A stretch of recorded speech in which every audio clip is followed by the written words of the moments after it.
welcome to our 85th and third of the week. Gorilla Radio. Troy's the first one in. I mean, he's always the first one in the room. It's like there's free food or something. Gorilla My Radio. guy. That's our Gorilla Radio. We're going live, and we have it's almost 10 o'clock my time, so I'm gonna get to bed late. But we're gonna talk Fort Wayne and Evansville tonight.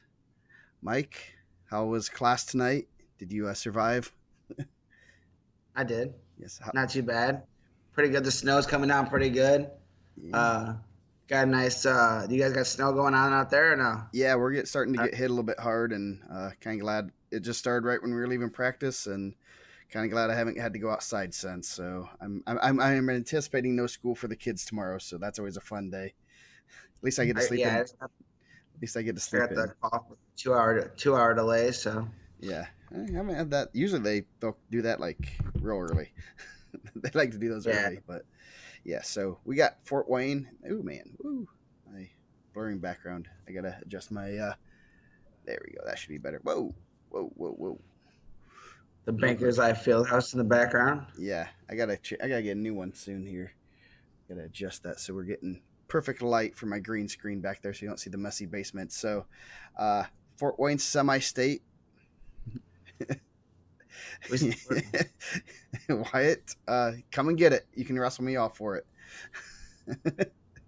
So, yeah, we're gonna talk Fort Wayne semi-state. Got two great previews already released. I know Caleb's working on the Fort Wayne one. I believe Chad's gonna do uh, a Chicago one. So it's I know those are very enjoyable, but hopefully more people listen to us rambling because you get more information out of us than a couple preview matches. So um, could be. yeah, we're gonna dive right in. We left off at 145 in the Fort Wayne, so we're gonna go to 152. A pretty tough weight class, top to bottom. Up top, you have Cody McCune, returning state qualifier, 33-1. Only loss, who is his loss to, is to Bryce Coleman, Bryce Coleman. who is pretty good. Yeah, Bryce Coleman, a really good year. Yeah, his probably biggest, he'll have Alec Mowry from Belmont and Brennan Stockman from Concord probably there. Stockman's 30-5. Don't know much about the Concord Minutemen. So going down, you got Ethan Mason from Tri Central. He'll have a tough one in Carter Wireman from Columbia City, who has had to battle pretty hard to get there, um, and he's the one with the mullet and mustache. Um, so if and last week he passed skin checks, passed hair check, and then first match he had to braid his hair up like the first match, like it's like what was going on, and then Gage Shuckman from Norwell and Tyler Becker from Northwood. Mason's kind of, I'm not sure who he is. Do you have any information on Mr. Mason, or I've not? He's the number 21 wrestler in the state. Yeah, he was undefeated I coming thought he in. had some pretty. When I went to his track wrestling profile in the last rankings, I thought he had some pretty, decent results. Some of the summer stuff. So Yeah, he snuck his way right in there. I know he had, I think, let me go in here. yeah, he had middle school state. He lost 6-0 to, this is a few years ago. Lost Viduya and Coleman, Brady McKivitz, Carson Eldred. So yeah, he had some good matches there. He might have been that one I was looking at. He's had some pretty good results. Freshman sophomore qualifier. No, but yeah, he came in undefeated. Lost at sectional to Aiden Hardcastle, and then beat him at regional. So I seen that. Javante Tate was the Region Sports Network Wrestler of the Week. nice, that's good. Um, so going down, Mason will have a good Gage Stuckman. That should be a good match. And that Wireman's pretty solid. He wrestled like 70 last year, and has wrestled up a lot this year. So those 11 losses, of course, he's run into. I mean, the sectional and regional that Wireman was in was pretty tough. He had to beat a semi-state qualifier just to qualify to go to regional. So Ethan was out last year because he was hurt. So that's good to see him back. Yeah, that's he's making a pretty good run. Why? Waterman starts every match with a 2 point advantage with that mustache and mullet. I heard. Oh yes, yes, it's very nice. You can tell he's from Columbia City. I know I'm gonna get a lot of crap from Colt, but it's okay. So going down, Owen Eveler from Northridge. He has Nicholas Wells from Union City, and then a pretty big first round match. Aaron McKinley and Eli Hilger. They're 3-4 in the semi-state. Hilger beat him 2-1 earlier in the year, so that should be a good match. I'd project the winner right there, maybe to probably to qualify there. McKinley is pretty tough, only 3 losses senior year, so that should be a good one. Then the bottom quarter bracket's pretty gruesome. Also, Josh Beeks, number 2 in the semi-state, only 2 losses, one by injury default. Um, and then the winner of Scotty Saylor and Aiden Hardcastle, number 5 and 6 in the semi-state. That should be a good one too. Then obviously the winner gets Beaks, so that's going to be a very interesting quarter bracket. Obviously, I'm very heavily interested in that quarter bracket. What do you any thoughts on this weight class? Pretty solid weight class, top to bottom, other than a couple ugly matches early. Yeah, I mean, obviously that Carroll Regional is pretty good. Beaks having a really good year, and Southern Wells, I'm sure they're looking to do similar to what Jimtown did last year because they have a couple guys that are going to be in the mix to play some do really well. The Aiden Hardcastle, Scotty Scaler, everyone's on Logan Bailey right now, Yep. killing it. He's a popular guy. Um, that Hardcastle Scotty Sailor match right off the bat would be pretty good. And then the winner gets Beaks, probably, maybe. I mean, Jimtown always has a good showing, so it'll be interesting there. I thought Hilger had some really good results. I know we beat Scotty a couple times. Uh, I feel like Eveler has been in the lineup forever, right? Like I feel Yeah. like that guy's. I think he started really low, also like got like a 13 or Yeah, something. there's an Oliver and Owen. Northridge only allows like brothers in the lineup, and you have to have at least 12 of them. That could be. That could have been it. So there's an Owen I think graduated a year or two ago. But I Okay. just know there's like they just have the same names like 3 or 4 times in the lineup. Yeah, Couchka, Eveler, Graber. Yeah. And So then obviously McCune has been wrestling really well. When your only loss is to I Coleman. can't think of it. Right. Coleman, yeah. Yeah, Coleman's been on fire this year and he's undefeated, and McCune's the only one that is there. yeah. So it should be a good weight class. Kind of looking. It's gonna. I mean, obviously, like we said previously, it's gonna have some. Oliver's been injured the past 2 seasons. Got you see, Graber knows something about Northridge wrestling. That's amazing. 160. It's gonna be a fun weight class. Also, you got Isaiah Levitz, number 1 in the semi-state, number 2 in the state, number 1 in our hearts. Uh, he has number 10 in the semi-state, Isaac Freet from Belmont, first round, and then I'll have the winner of a pretty solid freshman from Woodland, Jake Romer. There's been a lot of roamers go through. They've roamed through Woodland. Interesting, 160-pound freshman. It's pretty impressive. Then Kamani Howard from Kokomo. Um, then another tough first round match. You got Jed Perry, number 3 in the semi-state, 10 in the state, against Shane Tierney from West Noble, who's number 8 in the semi-state. And the winner there will get Jacob Kreger, who's number 7 in the semi-state from Snyder. It's a pretty good top half. I'm kind of looking forward to seeing Perry and Levitz wrestle. They're both. It could either be like a 15-second pin, or it might be a 30 to 25 match because those two will roll around. If it was a freestyle match, it would probably score at least 40 to 50 points. They both are very funky, and that's going to be a fun match to watch. And if you're at semi-state, that's one to keep your eye on if they make it that far. Going down, you got Jackson Pettigrew, number 2 in the semi-state, 5th in the state. His only loss is up at 170 to Clayton Fielden. He'll have Camden Going from Elkhart Memorial, 13th in the state. That's going to be a pretty good ticket round match. And then you got Titus Morset from Eastern. His brother was at 145. He's number 16 in the state. And then you got number 18 in the state, Jacob Wirtz. He'll have Isaiah Breggy from Norwell, who's number 9. So some couple good solid ranked matchups here that are gonna hopefully you get ranked guys through all four there. Any what are you thinking right here? Obviously Levitz This, is the head of the class. yeah, some really good records in there, right? I mean, Levitz obviously had an awesome Al Smith. He beat Elliot Rogers there in a great match. 36-0. The next bracket, you got 38-1, which I think his only loss is to Cooper Nori. Yeah. Then you have Pettigrew and Cam Goring. I think Cam Goring's pretty good. Like obviously Cam Goring, I think can wrestle with anybody. Uh, Pretty good on top. That'd be a good one to ticket round. Pettigrew, what has he been there twice now? Yeah, he's been to state twice. I mean, he's looking pretty solid. He's one of those guys that you watch and you just like, man, how does this kid keep winning? I mean, he doesn't do anything fancy, but he just wins. He stays in good position. Hard to, it's hard to score on him and hard to get him out of position. And that's, I've seen him for the past 3 years. I know he wrestled one of my guys his sophomore year, like every week, like 3 weeks in a row. And it was just like, it was just getting, he was just hard. He adjusts really well to maybe it's his coach. I don't know. Uh, so, uh, I'll give Culp a little bit of credit, but yeah, they just kept getting closer and closer, and it's just harder and harder to score on. So and he's one that that's going to be an interesting matchup because it's going to be a clash of styles.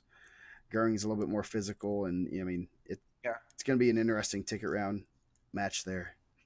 He scores himself, yes. And then and Goring's pretty good in the top position. I think a lot of times it's an underrated position in high school. I think if you can score in the top position, you usually do pretty well. And then on the bottom, you have 39-0 Titus Morset. And then Jacob Wirtz, I thought he looked really good at the Al Smith. I thought he wrestled a lot of good matches. So Wirtz and Morset should be a good tick around. So, just top wise, looking at records, I mean, the two guys that have one loss, both lost are pretty solid guys, and Elliot Rogers and Cooper Nori. Not Elliot Rogers. Cooper and Cooper Nori and Fielden. So yeah, and you got two undefeated guys in there. So this is a pretty good weight. Yeah, definitely. Luckily, almost got seeded out. Obviously, I think Perry's probably maybe number 2 or 3. So, but still, it got seeded out.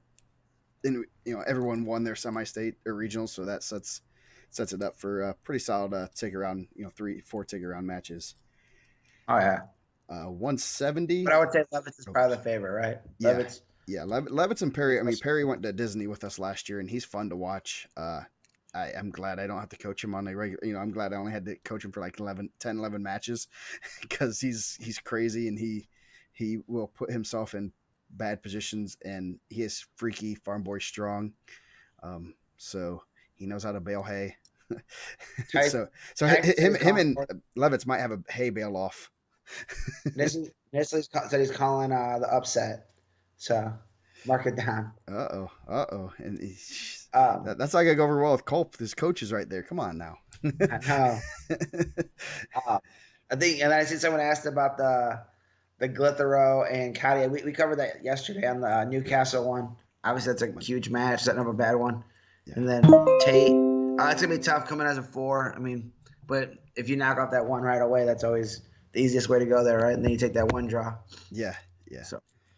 So 170, another pretty solid weight class, another Southern Wells, Jacob Duncan, 39-1. They'll have Peyton Anderson from Elkhart Central, number 6 in the semi-state. Then you got Clayton Fielden, Paul Farrote. Not a good draw for Mr. Farrote. Fielden's looking really tough. Fielden will probably have either Tim Johnson or Tim Hunter from Jimtown, or Jet Thompson from Oak Hill. Thompson is number 9 in the semi-state. And then you got Brody Porter from Eastern. He's number 4 in the semi-state. He'll have the winner of Josh Jones from Delta and Matt Morris from Southside. And then you got Clayton Lundy. Pretty good ticket around match here. Clayton Lundy, number 3 in the semi-state. And probably Joe Parrish, who suffered his first loss to Fielden just this past weekend. That should probably be the best ticket round match. The Brody Porter Morris match should be good. What was the score of that? It was a first period pin, lat drop. Clayton Fielden's pretty good. He's not bad. Yeah, in the semis is pretty crazy. Fielden had the Rucklos kid from Snyder's. He was given hanging with him for the first period, and then he just kind of did like a knee drop, and launched. It was pretty crazy and just thud right to his back. And then the lat drop in the finals. That's pretty, pretty impressive. Matt Morris, the Morris versus Parrish match was real good. Morris had Parrish on his back. They went a little bit out of bounds, and it was kind of controversial. I know the Southside coaches were not happy. I was coaching on the other mat, so I couldn't really see exactly, so I wasn't gonna offer my opinion. Um, so that should be I mean, Morris is kind of dangerous. He'll put you on your back early and often. So if you can stay off your back, you can beat him.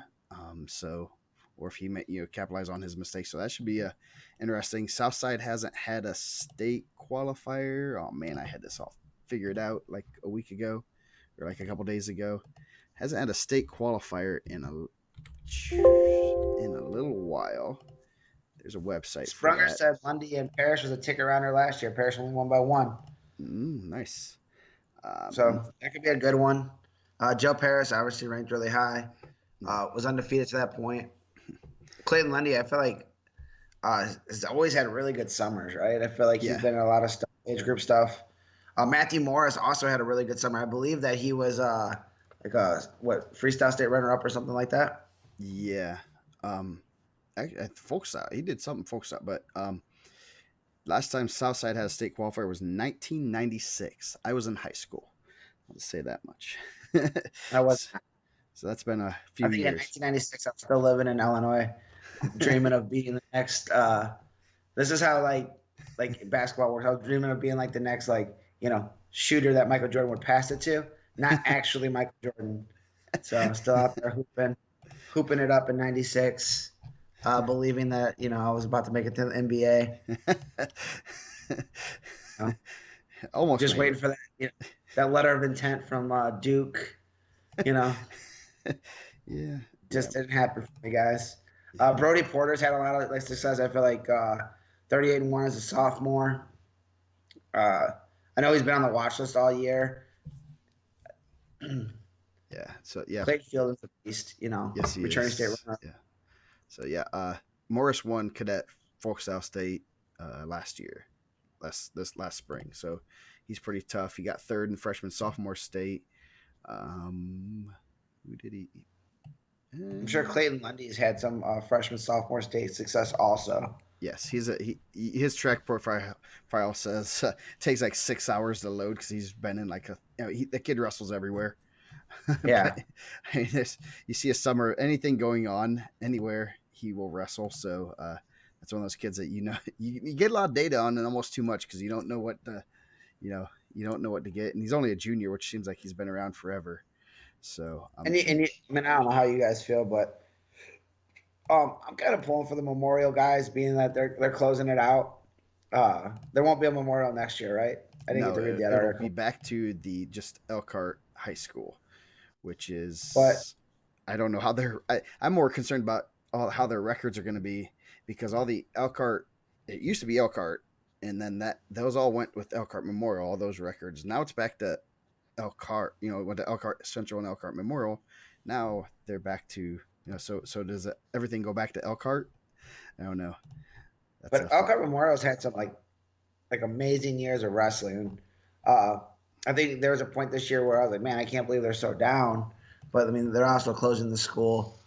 Uh, I think I don't remember what it was. Was it something early on like the Culver early bird where maybe they weren't all the way back at full strength lineup, but some of it's like, man, you want to see some of those guys get through just to close it out. Like think about how many champs they've had, or guys getting medals, or how tough they've been over the years.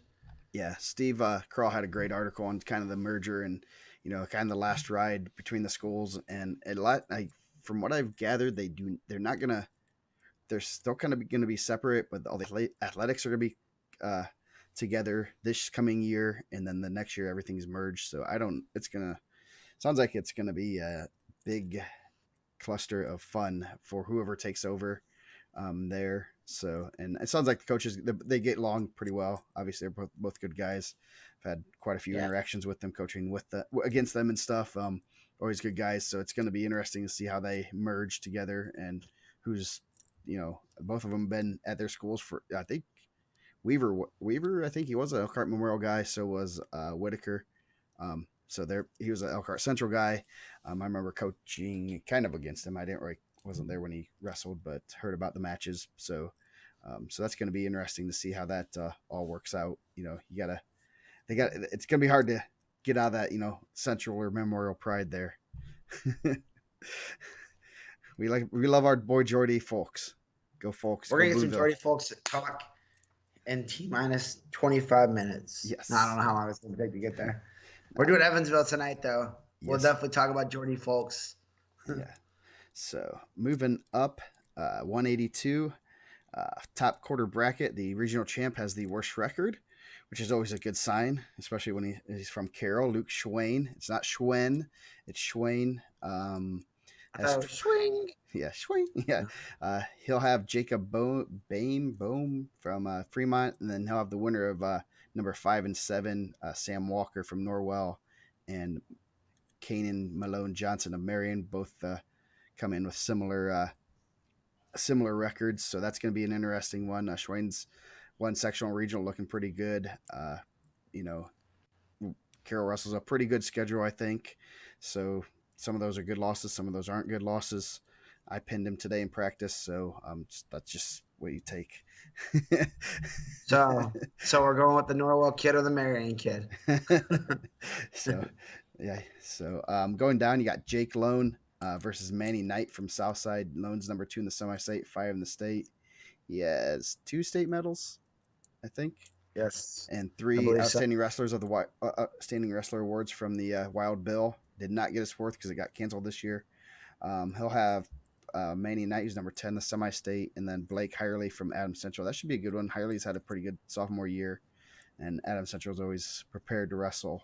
Yeah, I really like Jake Lone. I think every year we've seen him at state and at Dallas Smith. I think he always wrestles really well. Yeah. Going down, you have Mason, the winner, 38-0. He's won 3 semi-state titles, looking for his 4th. He'll have number 4 in the semi-state, Blake Rowe from DeKalb. Rowe's a pretty big and strong guy. Probably not the best matchup to run into winner there. And then Zion Constable, Jagger Scott from Muncie Central, Tyler Walton from Garrett, and Andrew Lockwood from Northridge in the bottom quarter. Constable's I think number I'm 9 calling it. My boy AJ Bradley pulling that first round upset. with the 21-16 Muncie Central over Peru. The I 35 got 4. faith in my guy AJ. See if he's on here. What do you? I mean, obviously, winner and Lone are the heads of the class. There, they should meet up in the Oh, did finals. you think I was just talking about that quarter? I'm talking about the whole thing. Oh. No, I'm not sure. I haven't seen Jagger Scott, but AJ's my guy. Yeah. Now that's a pretty solid weight there. Looks like everything's pretty well separated there. We're not going to have the semifinal, winner in Lone. I know that was a contention of people kind of worried about running into Lone there. So what are your thoughts here? Yeah. What's Mason Winner's 3 medals? He has 3 medals now, right? Like an eighth, and like 5th. I want to say. I will Yeah, check it here. I like to see him at least in the semis this year. I think he's wrestling really well. But I really like Caden Lone. So I like to see how that plays out. I just feel like Caden Lone's like a tough nosed kid, man. Every time I watch him wrestle, I feel like he just grinds out matches. But that'd be a tough one. You're coaching against Joe and AJ, 2 of my boys. It's gonna be different. Yeah, you got winners 7th, 8th, and 5th. So Yeah. yeah. So I like to see him. I like to see him get to the semis this year. He's having a really good senior last year. Is he committed to wrestle anywhere? No, him and Lone are not committed, which is very interesting. I know some people have asked me about them. Both Was bigger it guys, Bobby which Joe and the Crimson Wave? yeah, they Located on beautiful Lake Michigan and Whiting, Indiana. yes, I know they've bigger guys are always hot commodities, especially in collegiate wrestling. So I know they've been very. Some coaches have asked me about them, and I have forwarded information to them. So hopefully they can get. I mean, they're going to be hot commodities. They're both pretty solid kids. You know, I've Yeah, those and guys, those will be two guys that end up at Wabash, and they'll be like national champs. yeah, Winter is a really. I mean, Winter will translate really good into collegiate wrestling because he's really good on top. Which he'd love to have that riding time point, and where kids get dinged for stalling just for not moving for 4 seconds. So yeah, he you know. Yeah. So if you're a college coach Did you watch watching that this, Eric officiating or what? that's all college officials. There's no stalling on the top, man. It's illegal to call that. So, um, 195, another pretty solid weight. Up top, you got Matt Lepper, 11th in the state, third in the semi-state. He could run into Jaden Miller from Northwood, who's fifth in the semi-state and 19th in the state. That should be a good match there. Then you got Caden Freet, the man of many weight classes, number 2 in the semi-state, number 13 in the state. He'll have either the winner of RJ Dilbone from Fremont and Ashton Moore from Manchester. Moore, his brother, was a two-time state qualifier. So, and Dilbone was undefeated up until mid-January, so he's pretty solid there. You got EB Couchka from Northridge going down there. Number 20 in the state, 6 in the semi-state, and then he'll have Christian Somerset. That's probably going to be a pretty good one there. Number 4 in the semi-state and 15 in the state. And then you got Kyler Funk, number 1 in the semi-state, 17th in the state. The rankings are all jacked up between. So me and Caleb do not see eye to eye on this weight class. No, you do not. And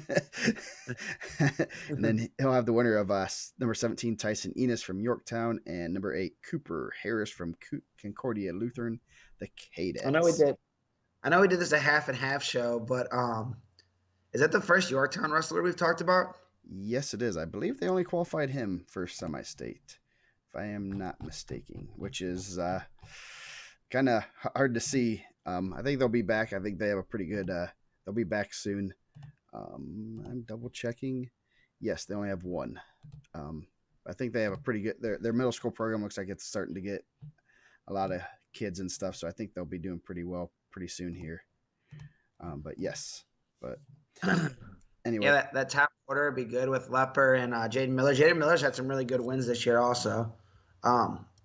He had a really good win right before he beat Couchka. he beat Couchka. So that should be a good one. 2 weeks in a row at conference and then sectional. Then Couchka got him at regional. So yeah, I think they've wrestled like a dozen times it seems. And then that should be a good one. Did you guys wrestle Miller at the Al Smith or no? No, we did not. He did not place, and Lepper did not see him. Lepper, his 2 losses, Jake LaPlace and Call from Penn at Team State. Yes, he's 1-1 with Call, and lost to LaPlace, who's pretty good. Yeah, he's not bad. He's not too bad. Caden Freed had a really good win over Christian Somerset, a 1-0 match. So that should be interesting. I haven't seen Ashton Moore. I know like his brother's done pretty well. Someone asked how many more Moores are left at Chet. Is that what you guys call it? Manchester? Manchester, the Chet, yes. Oh. Cool. Learning new things every day. I know Caden Free was pretty small. We saw the weigh-in sheet from Al Smith. I think at one point I ranked him at 170. I don't think he ever wrestled any matches there, but he was like 74 or something, 75, right? Yeah. No, he was 72. Yeah. So he was down 90, there. 95. I mean, you understand what Belmont's trying to do. I think they look at it and he can possibly win a semi-state, and they're trying to be in that team race. You know, they want to pull as many champs as they can. I think we sat down and looked at it one time. I think they're got possibly 3 champs, right? Yeah. Rubel, 38-pounder. Lawson, and then Freet.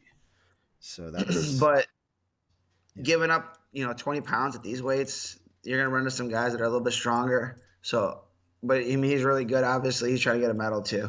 Yeah, so that's going to be a good. I mean, obviously the Carroll Belmont right there in the semis. That's huge points. And then you got bottom half. You got Somerset and Couchka. Yeah, Couchka's such a nice kid, man. I'm pulling for him. But my dude Caleb Sprunger out here training Christian Somerset. It's tough, man. That's how you win pickups titles, or how you lose them. Maybe put your money on Christian Somerset to win this thing. Yeah, Coucho's pretty solid. He went to Disney with us last year. Good kid. And a lot of Really good. yeah, good family and stuff. So him and Somerset, I know it's gonna be a little bit. Couchka's a little bit tall, lanky, and Somerset's about 5'3", and he lifts weights, I believe. Does lots of squats. It looks like from what I can tell. They said he can run the ball too, right? Yeah, He's a pretty good running back. yeah, pretty good football player. So that should be interesting to see. And then Was Kyler Funk a straight qualifier last year or 2 years ago? 2 years ago, he lost in the ticket round.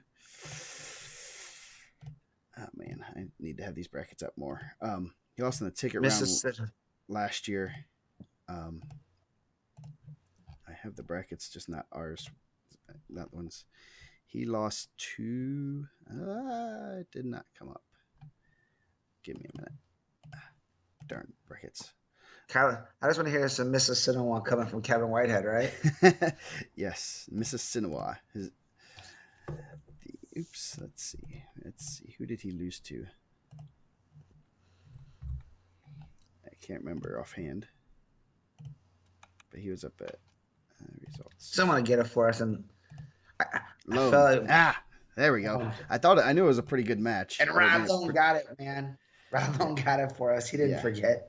Oh yeah. Good luck to you. Good luck this weekend. Yeah, Lone was or Funk lost to who did he lose to at semi-state? He lost to somebody at regional, and then that set him up to get the death draw with Lone.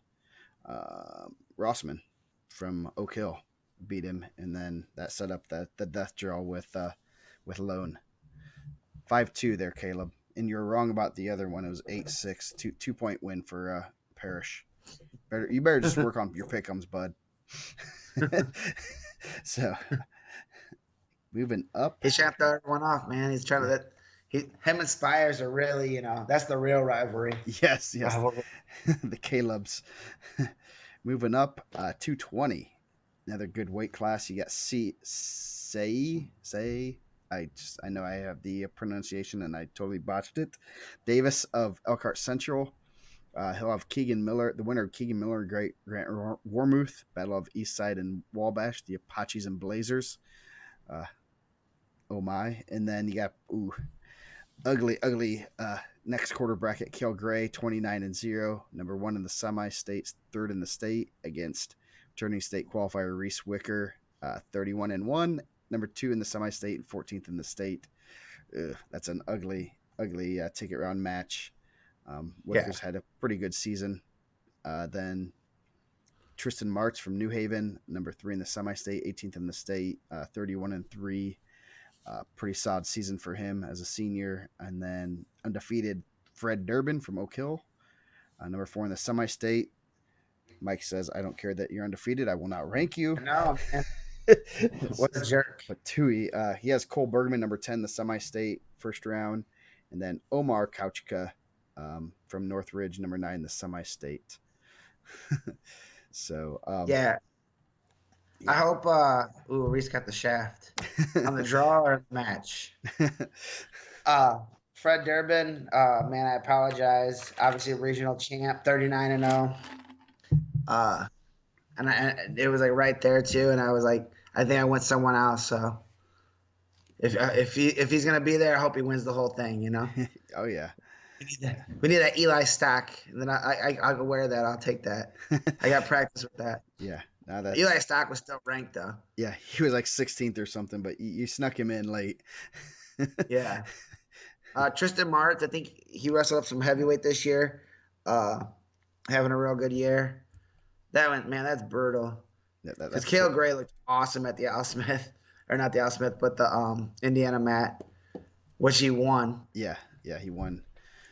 So yeah, that's a tough draw for Wicker. I mean, that's the way Fort Wayne does it. Hey, we got 2 state qualifiers. Let's just run them in each other in the ticket round. That's how we do it. Yeah. Then Say Davis, Elkhart Central, had a real good year. He had a real good Al Smith. So yeah, he's other than that, Wicker and Gray, pretty evenly spread out. Yeah, that was Wicker Martz. Is that who ended up beating him? Uh, what do you say? Who beat Wicker Wicker? March did. Was it a pretty good match? That's your guys' Eh, regional, correct? yeah, it was a good. March controlled it for the most part, which was, and I thought it'd be a little bit closer. I think March. I don't know the score offhand, I but know when we were doing the Hobart regional, um, that's the only way you can really. I mean, you can't always do that. Obviously, like Ty Haskell still got Riley Bettich, which is an unfortunate draw. But like when you have someone that's dominant, like a 32, like the only way you secure that you're not getting Jesse Mendez is by winning your regional, right? yeah, yeah. Um, that's the only possible way. Like, Uh, unless like for some reason like Jesse Mendez like got injured, he's gonna gut it out. But do the Danny Williams, like your chances of like not getting him is 100% if you win your regional, and that's unfortunate for Wicker, who's had 31 wins and probably one bad match the entire year. yeah, He's had the rest of his best match of the tournament, possibly in the ticket round. yeah. Now March, that's they reminded me the people. I mean, he got taken down in the first period, and then second, I think it was third period where he turned um, Wicker for three near fall, a couple, and held him there for a while. It was he rode him out and turned him for three near fall, and that was the difference in the match. So definitely, Top wrestling in high school, man, is so yeah, underrated. especially at The a two. guys that can turn. It was a nice little tilt too. It was pretty impressive for a 220 guy. Um, so that's going to be Ooh, interesting there. If you they're can have, saying Creason put Durbin to his bag twice, the sophomore from Northwestern. So hmm, maybe we won't get that Wicker Kale Gray match. yeah, yeah, that's going to be interesting. That whole quarter bracket there. I mean, If 26 and it's six. You're a sophomore at 220. Only six losses. That's pretty impressive. I mean, so the big guys, heavyweight. That way, all our Evansville people can be happy. Braden Erb, number 3 in the semi-state, 8th in the state. Um, he'll have the winner of Jacob Sommer from Elkhart Central and Evan Hill from Delta, who's number 20 in the semi-state or state, not ranked in the semi-state. Caleb says no way.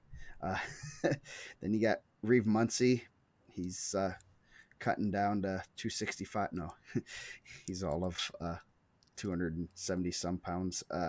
He'll have most likely Blake Herr from Northwood, number 5 in the semi-state.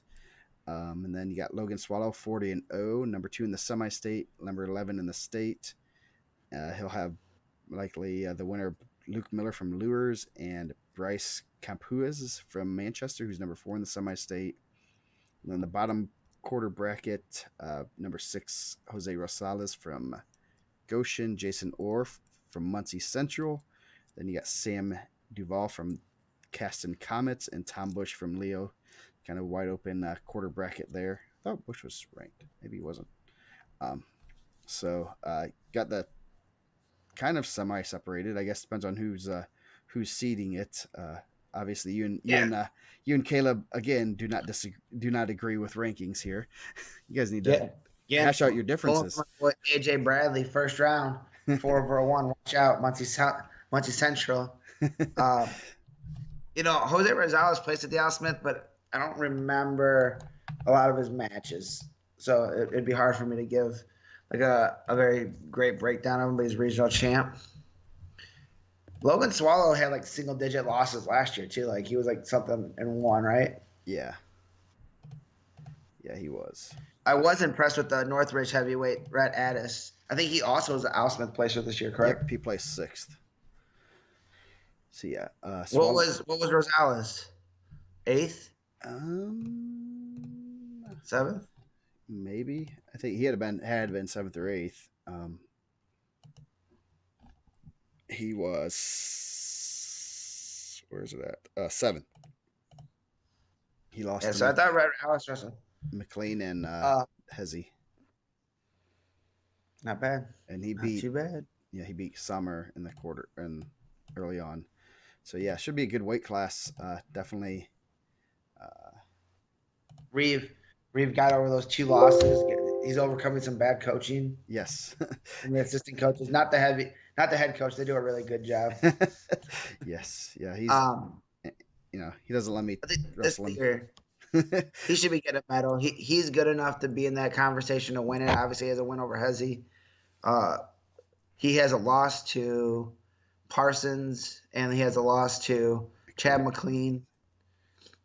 that was not a good loss. And then and To Braden say, Herbst, I think what is Braden Herbst's two losses? Are they both to Irick? no, they are to um, Hubbard from Warren Central, who Reeve did beat. Uh, Thus, why Caleb likes having him higher. okay. So that's why All Caleb right. has him higher. Common opponent, but you obviously don't care Braden about Irv, that. it's good to see him back. When he had tore his ACL or something last year at the sectional, right before sectionals, wrestled sectionals, correct? Yeah, So Western, I don't think it was an and then we, ACL because he wrestled in the spring. I don't know what it was exactly, but he ended up wrestling in the spring. But wrestled this sectional to help his team, and then then pulled out and ended up having knee surgery. So, we don't yeah, we don't play favorites here, Joe. I think Caleb's trying to suck up. yeah. I Irick has a loss. Oh no, he beat.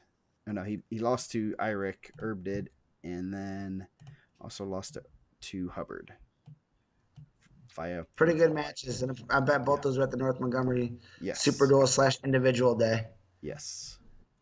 So yeah, those are his two losses, two good Nice. losses. So okay, let's move on to the. Actually, we've already talked about the team race. That's going to be interesting at Fort Wayne.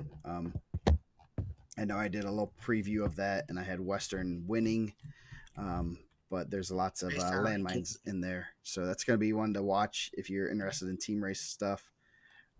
Definitely, I'm obviously very interested in it. There's a lot of teams that can win it, and it's going to be uh, it's going to be very interesting to see how that plays out. So, And I any think it has a pretty big impact across the board because a lot of the smaller schools compete for the IHSWCA stuff, so they're going to be looking to score big points also, yes, I was going to pull up as my big of points as they can score, obviously. yeah. So, any other comments on Fort Wayne before we move on to the Dirty South? They got an awesome venue. Yes, they do. The Fort Wayne Coliseum is really cool, and that we, even though East Chicago High School is pretty big, it's pretty cool that Fort Wayne has a cool venue like that. And we're probably going to the second coolest venue or the first coolest venue because I've been to the Pepsi Center now, also at Evansville.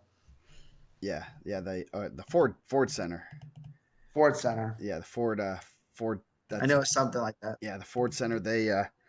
It's a little bit newer than the Fort Wayne Coliseum. The Coliseum's been around since for a long time. They actually had to they literally raised the roof about 15 years ago. Actually, about a little over that. It was like 2002, 2003.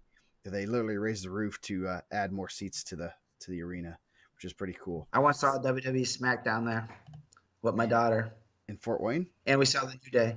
Yep, Fort Wayne Oh Coliseum. man, nice. So We saw the debut of the New Day, nice, nice.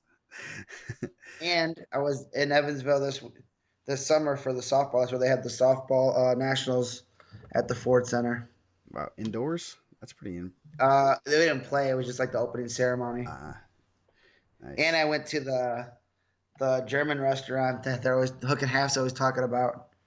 nice. Is that the one that And I was got owned by one of the modern day assistant no, coaches? I didn't go to that one. I was trying to look for that, but I couldn't remember what it was. Yeah, I went to like it's like an old German restaurant, and I had like a pig knuckle. It was pretty good.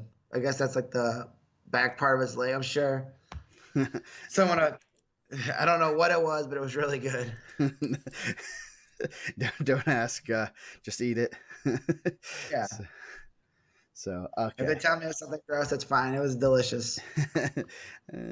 Just don't tell me what it is, and I'll eat it as long as it I'm tastes sure good. Spikes will tell us in a second what a pig's knuckle is. Yeah, I've had cow brains before. That's actually pretty Ghost good. house. Ghost house. Yep. Yeah. So That's where we went. nice. So get some. Hey, man, you know everywhere food. Is that the only reason you're here? You just like go That's what into I do, man. the. That's what I do. I also went to like Iron Maiden, but I think they had to change the name. It was like Iron Maiden Brewery, is like right across the street. I also went there, but I think the Iron Maiden made him actually change the name. Jeez, that's mean. So yeah, so So pretty decent. The German food was better to me. yeah, Oh yeah, you got German food, then you go beer. That's two good combinations.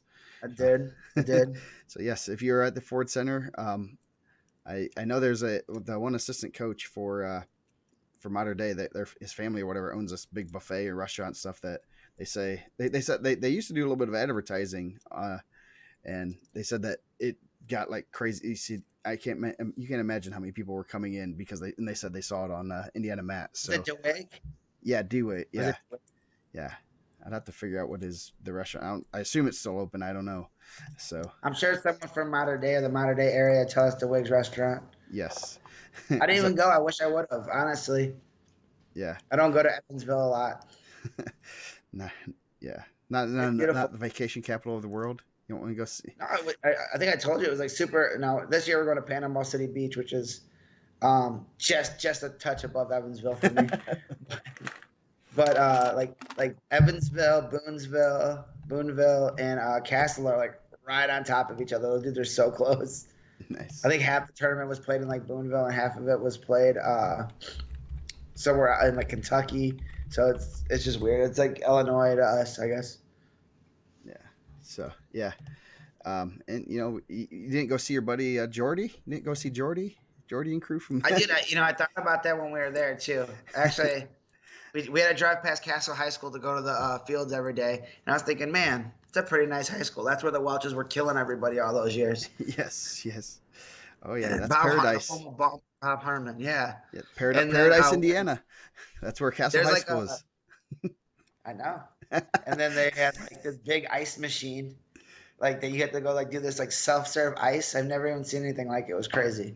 Like people are getting like bags of ice and they're filling them up themselves. Nice. We have to like have like the lock and key. Like people are stealing ice in the region, I guess, at an all-time high. That's a And they're high just commodity, I guess, in the region. yeah, like that. Do they get you guys in Fort Wayne? Do you get to like go ask the gas station attendant to unlock the ice for you outside? Yeah. Usually that's like a storage one. They usually have like the ice inside somewhere also, but they have like extra ice somewhere outside. I'm just thinking, like, are people stealing ice like that? Man, it's a rough neighborhood when you're locking up the ice. I know, man. Someone robbed our Casey's, man. I didn't even know. I thought I got away from that. Nice. Hey, they probably went the Casey's Pizza. So, Dude, it's fire. Have you had Casey's pizza? no, but I've heard from another wrestling people that it's supposed to be really good. It's supposed to be fire. The breakfast the breakfast pizza is unbelievable. They don't have one in The Huntertown breakfast, yet, so I think there's a couple in this area. Actually, there's one in Decatur we went to.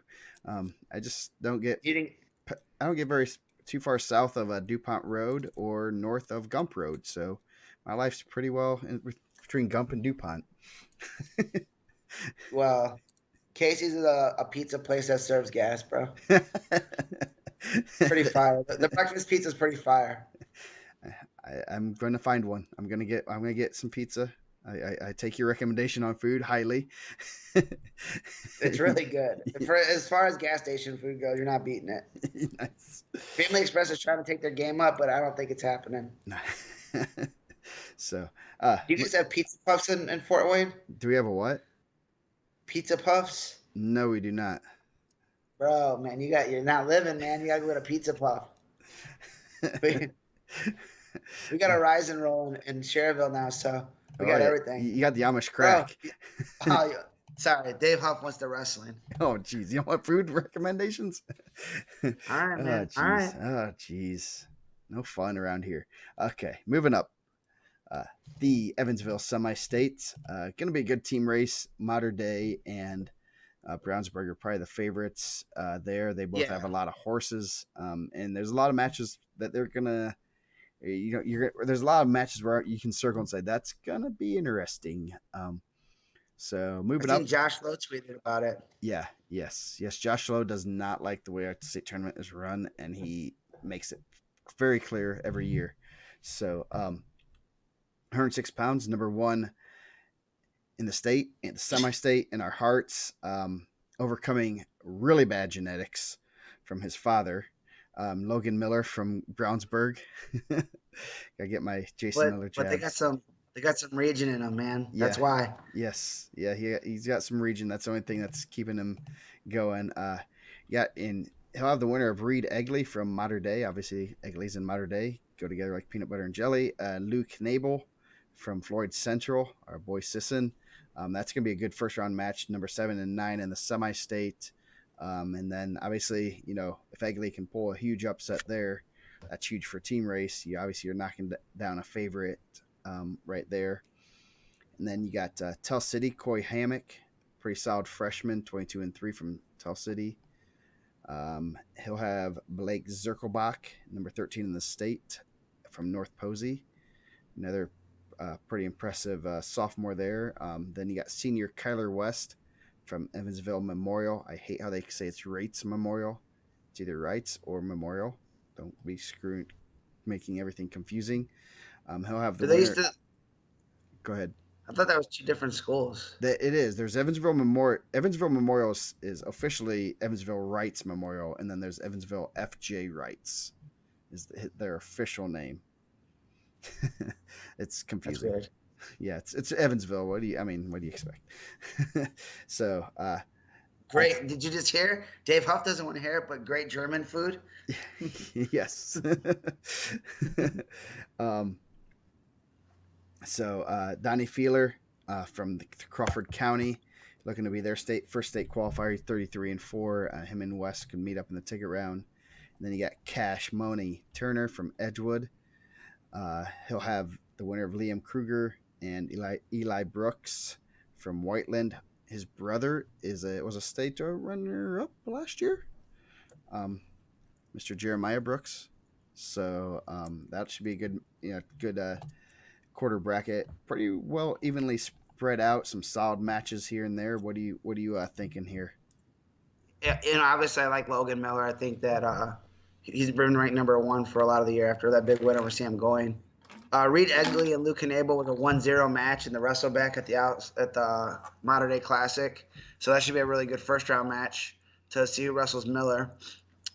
Coy Hammock's had a really good year. I believe Zirkelback beat him also at the Modern Day Classic.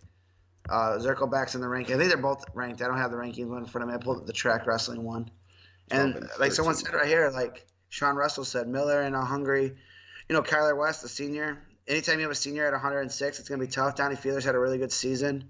Uh, and my boy, man, Greg Ratliff told me Cash Turner was one to watch, regional champ. He should have the winner of Liam Kruger and Elijah Brooks. Elijah Brooks had a good win early on. Who he beat someone pretty good, right? Yeah, he beat Center Grove kid that had some good wins early on. Uh, Y- Hyatt Yeager. Yeah, Hyatt Yeager, yes. And so that the winner of that should have Cash Turner, and that I think that's kind of the one that I'm looking at. That's kind of an up in the air ticket round match, but hopefully my boy Greg Ratliff gets there. I think Greg does a great job with the IHSWCA. Yeah, a lot of good matches there. Pretty well spread out. Nothing too crazy. Hammock and Zirkelbach are 12 and 13, and then 2 and 3 in the semi-state. So obviously, pretty. You and Triple B actually agree on that, so that's good, and probably agree on a lot It's of because fun it's my too. home club, bro. We talked about it at Top Golf right before the season when Caleb didn't show up. Could have had that talk. Yeah. Yes. One. Everybody but Caleb. It was us and Howie and Triple B and Mrs. Triple B and Mrs. Cotty Yes. It's a and good. Kim and Kimmy was there and Nick. Yes, and Nick, the long lost Nick. 113 first quarter bracket. No state ranked guys, but three state semi state. You got number 4, 6, and 7. Number 6, Noah Likens from Columbus East.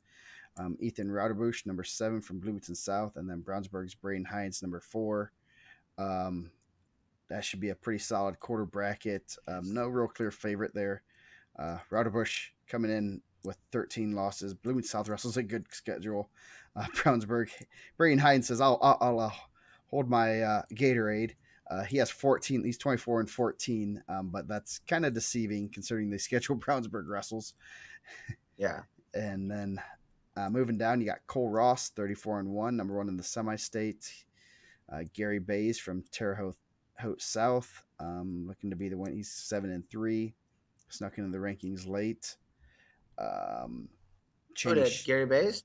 yeah, he was in the Semi-state semi-state ranking. rankings, number 9. Uh, So Cheney Shof, Avon moving down, number 2 in the semi-state, 3 in the state. He'll have the winner of number 8, Odin Fortune from Evansville FJ Wrights, and number 10, Braden Lane from Tall City, another pretty solid quarter bracket. And then probably the biggest ticket round match, you got Lane Gilbert from Sullivan. Great article on him last week. If you guys didn't read it, read it. It's really good. Definitely. I think he's earned a few more new fans. Definitely gonna root for the guy. He'll have number 19 Logan Sutton from Castle. That should be a good match. So everything pretty well spread out. Nothing too crazy. What are your thoughts yeah. here? Um, just to kind of curtail that Lane Gilbert article was probably one of the better ones of the year. If you guys haven't read that one, go check that out. I did not know all that information.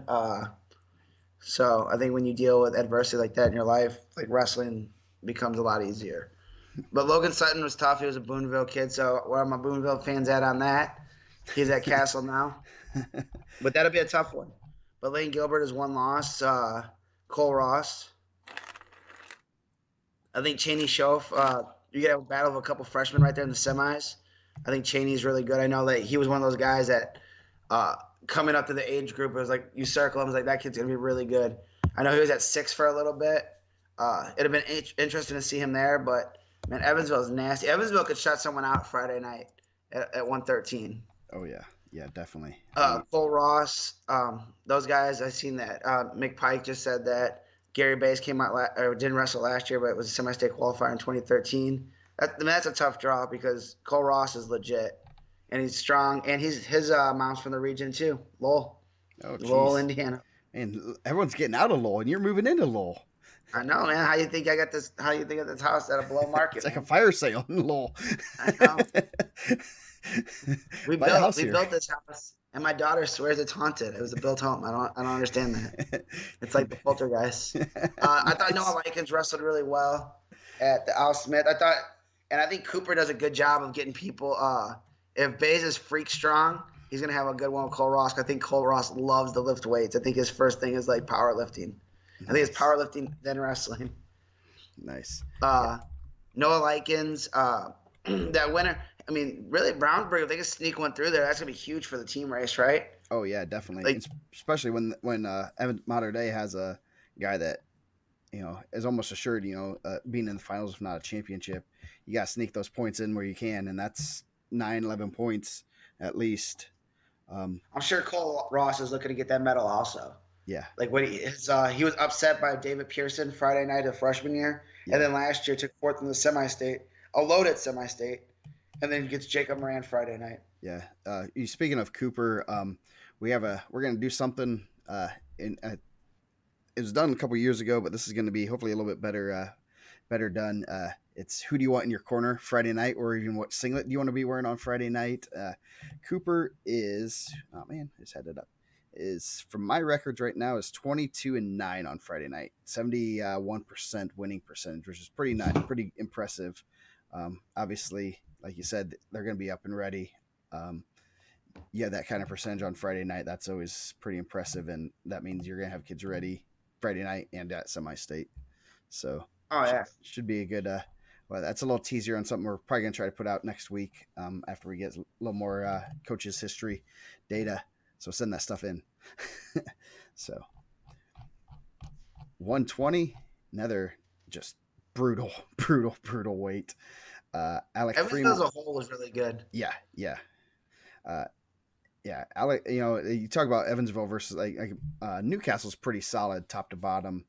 Um, and they both have like that one semi-state or one regional that's a little easier, but yeah, that it's and you have a really tough one where you don't want to even draw a 4 out of there. So, 120, you got Alec Freeman, number 1 in the semi-state. He'll have 2 unranked guys, 3 unranked guys: Isaiah Pugh from Mooresville, Devin McDaniel from Jeffersonville, and then Xavier Horton from Southridge. And then you got Chase Carrington from Greencastle having a great season. Freshman year, 35-1. It's Greencastle's team we've kind of talked about here and there. having a quietly having a good season. I think they snuck into the 2A rankings. Are Um, those guys all like brothers? Is are all those Carringtons in the lineup? Are those guys are all brothers or? I don't know much about Greencastle, so I can't Because we're comment. about because Yeah, I think that we're about to like cover three of them in the next in a couple weights. yeah. Um, Carrington will have a tough one, number 7 in the semi-state, Aiden Amento from Evansville Central. They'll the winner of that will get Paul King or Noah Burkhart from Madison, the Consolidated Cubs, and the high school is the Cubs, the middle school is the Bears. It's Madison, so everything's backwards. Um, you got 33-2 going down. Freshman Delaney Ruhlman from Bloomington South, obviously pretty solid wrestler there. He'll get the winner of number 17 in the state, Chris Newman from Mount Vernon, who was a state qualifier last year, and Jacob Beckert from Franklin. Obviously, Coach Sante is going to have his guys up and wrestling well, and they look like they're wrestling pretty well right now. Bottom quarter bracket is going to be kind of interesting. You got number 5 in the semi-state, Colin Knox, 35-1 from Charlestown, and then Gavin Garcia, Brownsburg, 29-11. He'll wrestle number 2 in the semi-state, 16 in the state, Sam Scott, who's 41-2. Yes, all those are brothers. So, Nice. so yeah, that's pretty. I mean, kind of well spread out, but a couple good matches here and there. That bottom quarter bracket's kind of brutal. Actually, bottom half bracket's pretty ugly. Um, as far as ranked guys and stuff. What's your obviously Modern Day, and and there's another one from Brownsburg that they're looking to maybe pull a couple upsets, can make the team race a little bit closer. Yeah. I mean, I think Alex Freeman's having a really good year. He's obviously a returning semifinalist. Um, Chase Carrington, 35-1. I didn't have him in the rankings. That should be an interesting first round matchup. I know I believe that Williams was right on the back side of the rankings for Memorial, and Ameto kind of kept him out of there. Delaney Roman, 2 lost at the Al Smith. I know one was to Bedich. It was pretty tight for a little bit. I think Bedich ended up getting the fall. I'm not positive who I have my track wrestling. I can click it right now and find out. But the other loss was at the Al Smith. Brady Esther, another. Bedich ended up getting a 14-3 win, and then Esther got a fall in the blood round, I guess, at the Al Smith. Mm-hmm. Yeah, this is Tante's first run at Evansville, so I don't know how he does a semi-state up, if he has a semi-state suit and then a state final suit. So that'll be pretty interesting. Roman, really good freshman year. And then Colin Knox and Sam Scott. Sam Scott have a first one with Gavin Garcia, that, like you said, the 29-11. Brownsburg wrestles a tough schedule, not just tough in Indiana. They wrestle up in Michigan at that, what was that, Grappler Gold? Yeah, the And then they Grappler wrestled. Gold. Yeah, they went out over to Illinois. So 11 losses is not too shabby for their schedule. And I think we said it on a couple of the other shows this week. When you're practicing with your entire team, like that, I think it's a lot easier than if you're, I don't know how many guys Heritage Hills got through or Charleston got through, but I know Brownsburg has a lot there. Mm-hmm. But Colin Knox has had a really good year. Who's the head coach over there? It was someone really good. Is it Adam Doherty's the head coach at Charlestown? Charleston, I do not know, but there is a website for that, I think. And then Sam Scott had a really good year last year for Heritage Hills also. I think he had a really tough ticket round match. So back-to-back years, not getting any easy draws here. Adam Doherty from Jeffersonville fame, 2-time state champ, I believe. 2-time state champ. Yeah, he lost to Tyler Conley last year. Sam Scott did. Yeah. So no easy ticket rounds for Sam Scott coming out of Hoosier. Heritage Hills, the home of Jay Cutler, right? Yeah. Yeah, I believe so. Colin Knox wrestling really well, so. Yeah. So 126. Ooh. Yeah, 126. We probably could have did this one. It's like one of those. You look at it and you're just like, oh, that was the one you wanted to look at. Like when you seen that Mooresville regional at 126 was nasty, and it got a little easier when Cameron Allen wasn't able to go. but then it's still like unbelievably tough. Yeah. Gavin Allstott, Ben Dalton, they were wrestling for third place last year. Now they're wrestling for a ticket to Banker's Life, a free ticket. That is just, Yeah. ugh. Yeah, that's not a good. That's a cringeworthy. That's a you know we want wrestlebacks. We want wrestlebacks. In all honesty, this weight's so deep and so tough that wrestlebacks aren't. Are, it's going to be tough for There's five good guys there. Someone good is being left home, no matter whether you have Uh, wrestlebacks or not. That's yeah. I mean, like we said, like I was saying before, that Mooresville Regional messed everything all up, man. yeah, yeah. And then So some guys cut into this weight. Like Castellucci was up at like 32 for most of the year and cut into this weight. He's like, you know what? I'm just throwing my hat in there. Let's do it. yeah, yeah. And Castellucci, no, he was not a state qualifier last year, was he? No, he was not. Okay, and they had. Semi-state. I'm thinking of. I think it's maybe a 32 pounder, but going down. Oh man, we didn't even wear our Ben Dalton shirts. Man, I I forgot. know, man. I was running. Castellucci was a freshman, sophomore state runner-up too. Okay. Um, so moving down, Adonis Boyd from Jeffersonville. He gets the fun fun task of Kyson Montgomery from Brownsburg, two state medals. So that's gonna be a pretty solid match. Obviously, Greco City, Jeffersonville will be ready to wrestle. Got Ray I Rio. think Kyson's got a little Greco City in him too, right? Yeah, oh yeah, he's not afraid to throw you and know you. Got Ray Rio, 34-1. Um, he will have probably Jeb Pretrell from Jasper or Jacob McRoberts from the Madison that is consolidated Cubs. Uh, and then the bottom quarter bracket, Ashton Hayhurst, Nicholas Castelluccio. You probably pronounce it way better than I did. But yeah. Yeah, that's gonna, like I said, there's five. You have Hayhurst, Rio, Montgomery, Dalton, and Allstott. You have Russell back. Someone good's gonna be left home, and that's not a full. That's not. I hope Fort Wayne is not set up to wrestle those guys on Friday night. That's all. That could be a No, four. That could be four for Evansville, and those could. I like that. Honestly, those four could be in the semifinals. you Oh know, yeah. I mean, you got one, two, And three, Hayhurst, I and think five. Hayhurst is a tough one right off the bat too. Oh yeah, Fox from Greencastle. Yeah, Yeah. he's had some really good success. So right off the bat, like Hayhurst, I mean, Mater Day's gonna need that one, right? Oh, Triple B's not happy that we didn't call him. You didn't answer. I called you. I tried calling you. You didn't answer. Said tonight's AEW and NXT night. Shut it down. Oh man, Skinner, you weren't even supposed to tell him, man. Now he's gonna yell at me, or just talk to me in a normal voice, which sounds like yelling. Yeah. Nice. Terre Haute South will come up, man. Uh, but like right off the bat, you got Hayhurst, Jacob Fox. I don't think that's a rollover. Hayhurst has been wrestling really well. Castellucci had a really good summer. Jeb Prexel, Jacob, how do you say that? Prechtel, Jasper, Prechtel. freshman. I know Yeah. he was I believe he was a middle school state placer last year. I know Tyson Skinner and Triple B will have Jacob McRoberts ready for his senior year, getting ready for Ray Rio. Ray Rio's tough, man. He's so tough. Yeah.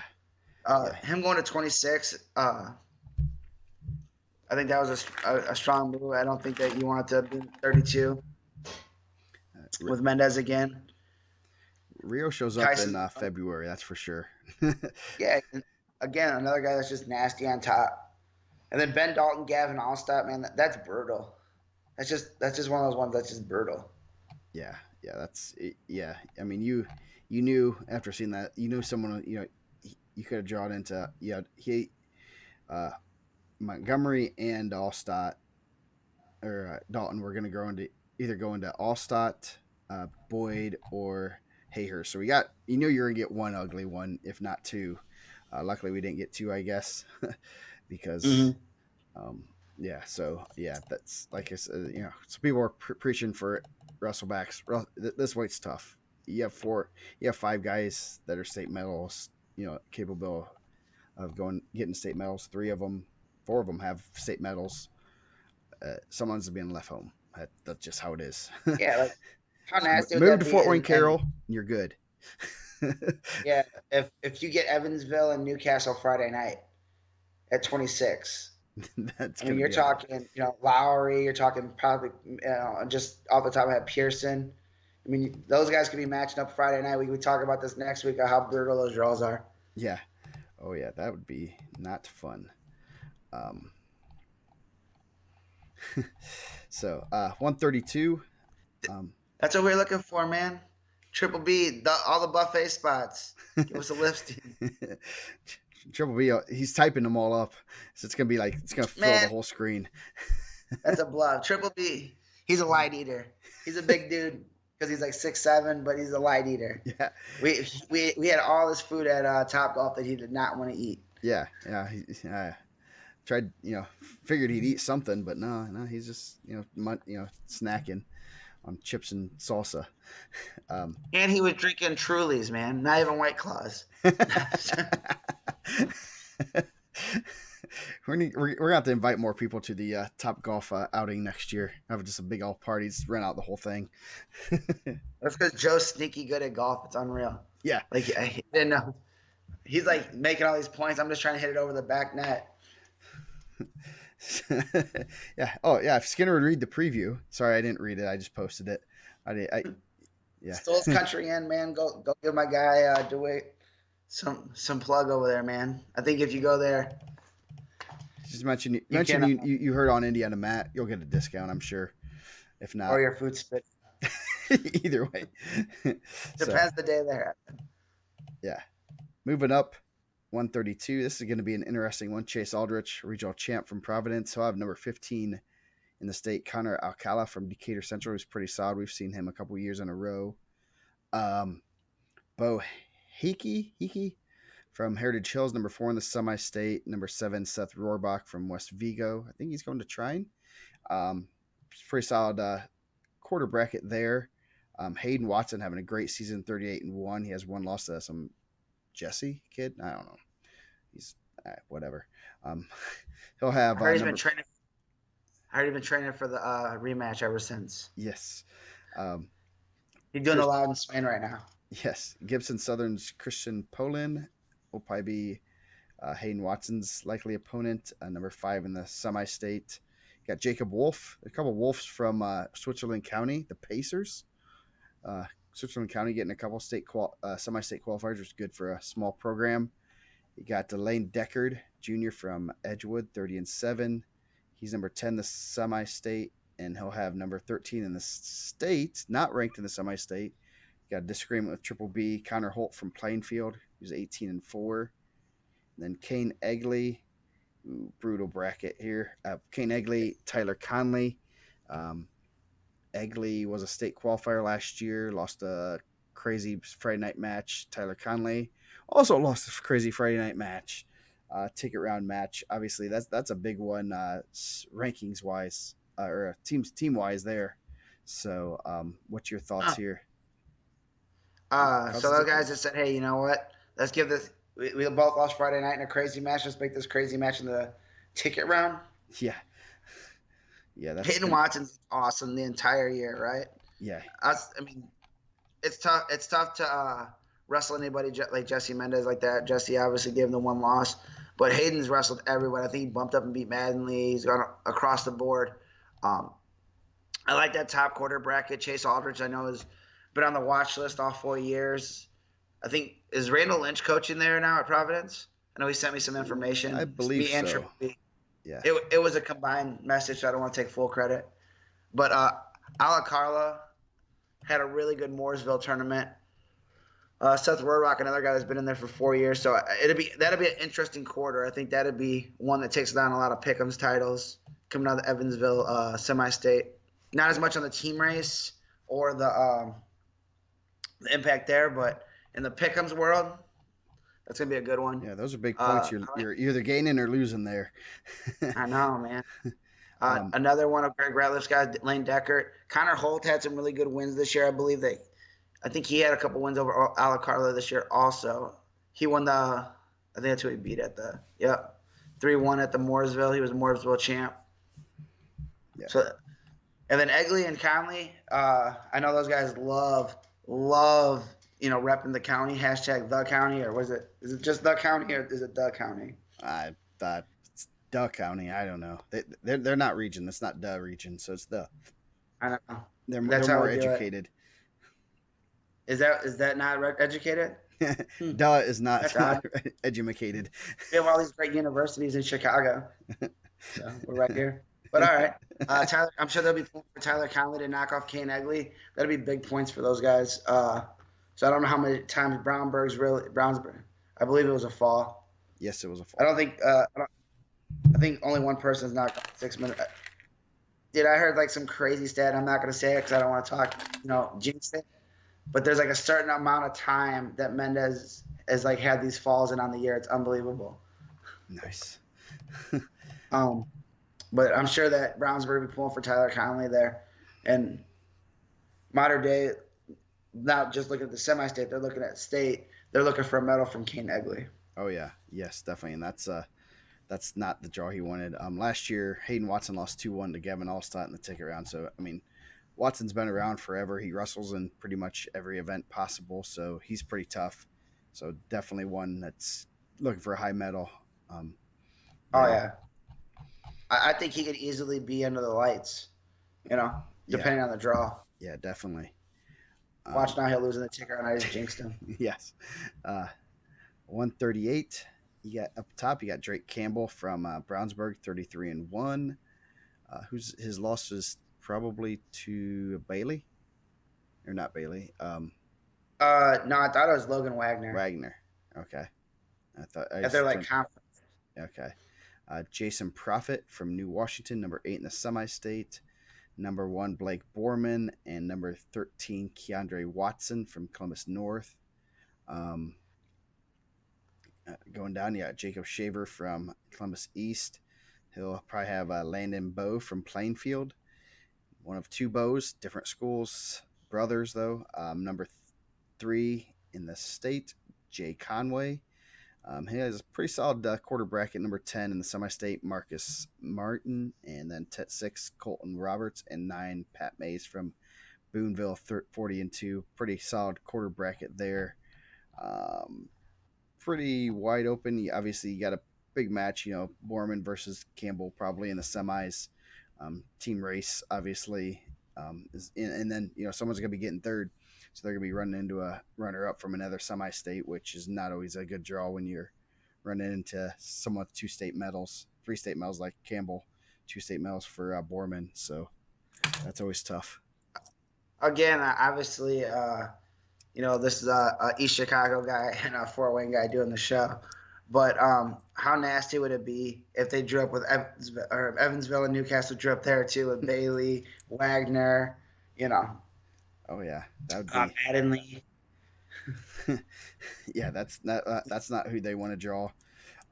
Yeah, that could. I mean, in all honesty, those both those semi states could almost sweep the other 2 semi states. Yeah, I mean, Newcastle and Evansville could almost sweep Fort Wayne and my dude Tyson Nisley was watching this earlier. Man, don't disrespect. but yeah, three, four really good guys there. You got Jay Conway, Landon Bow. Bows are always tough.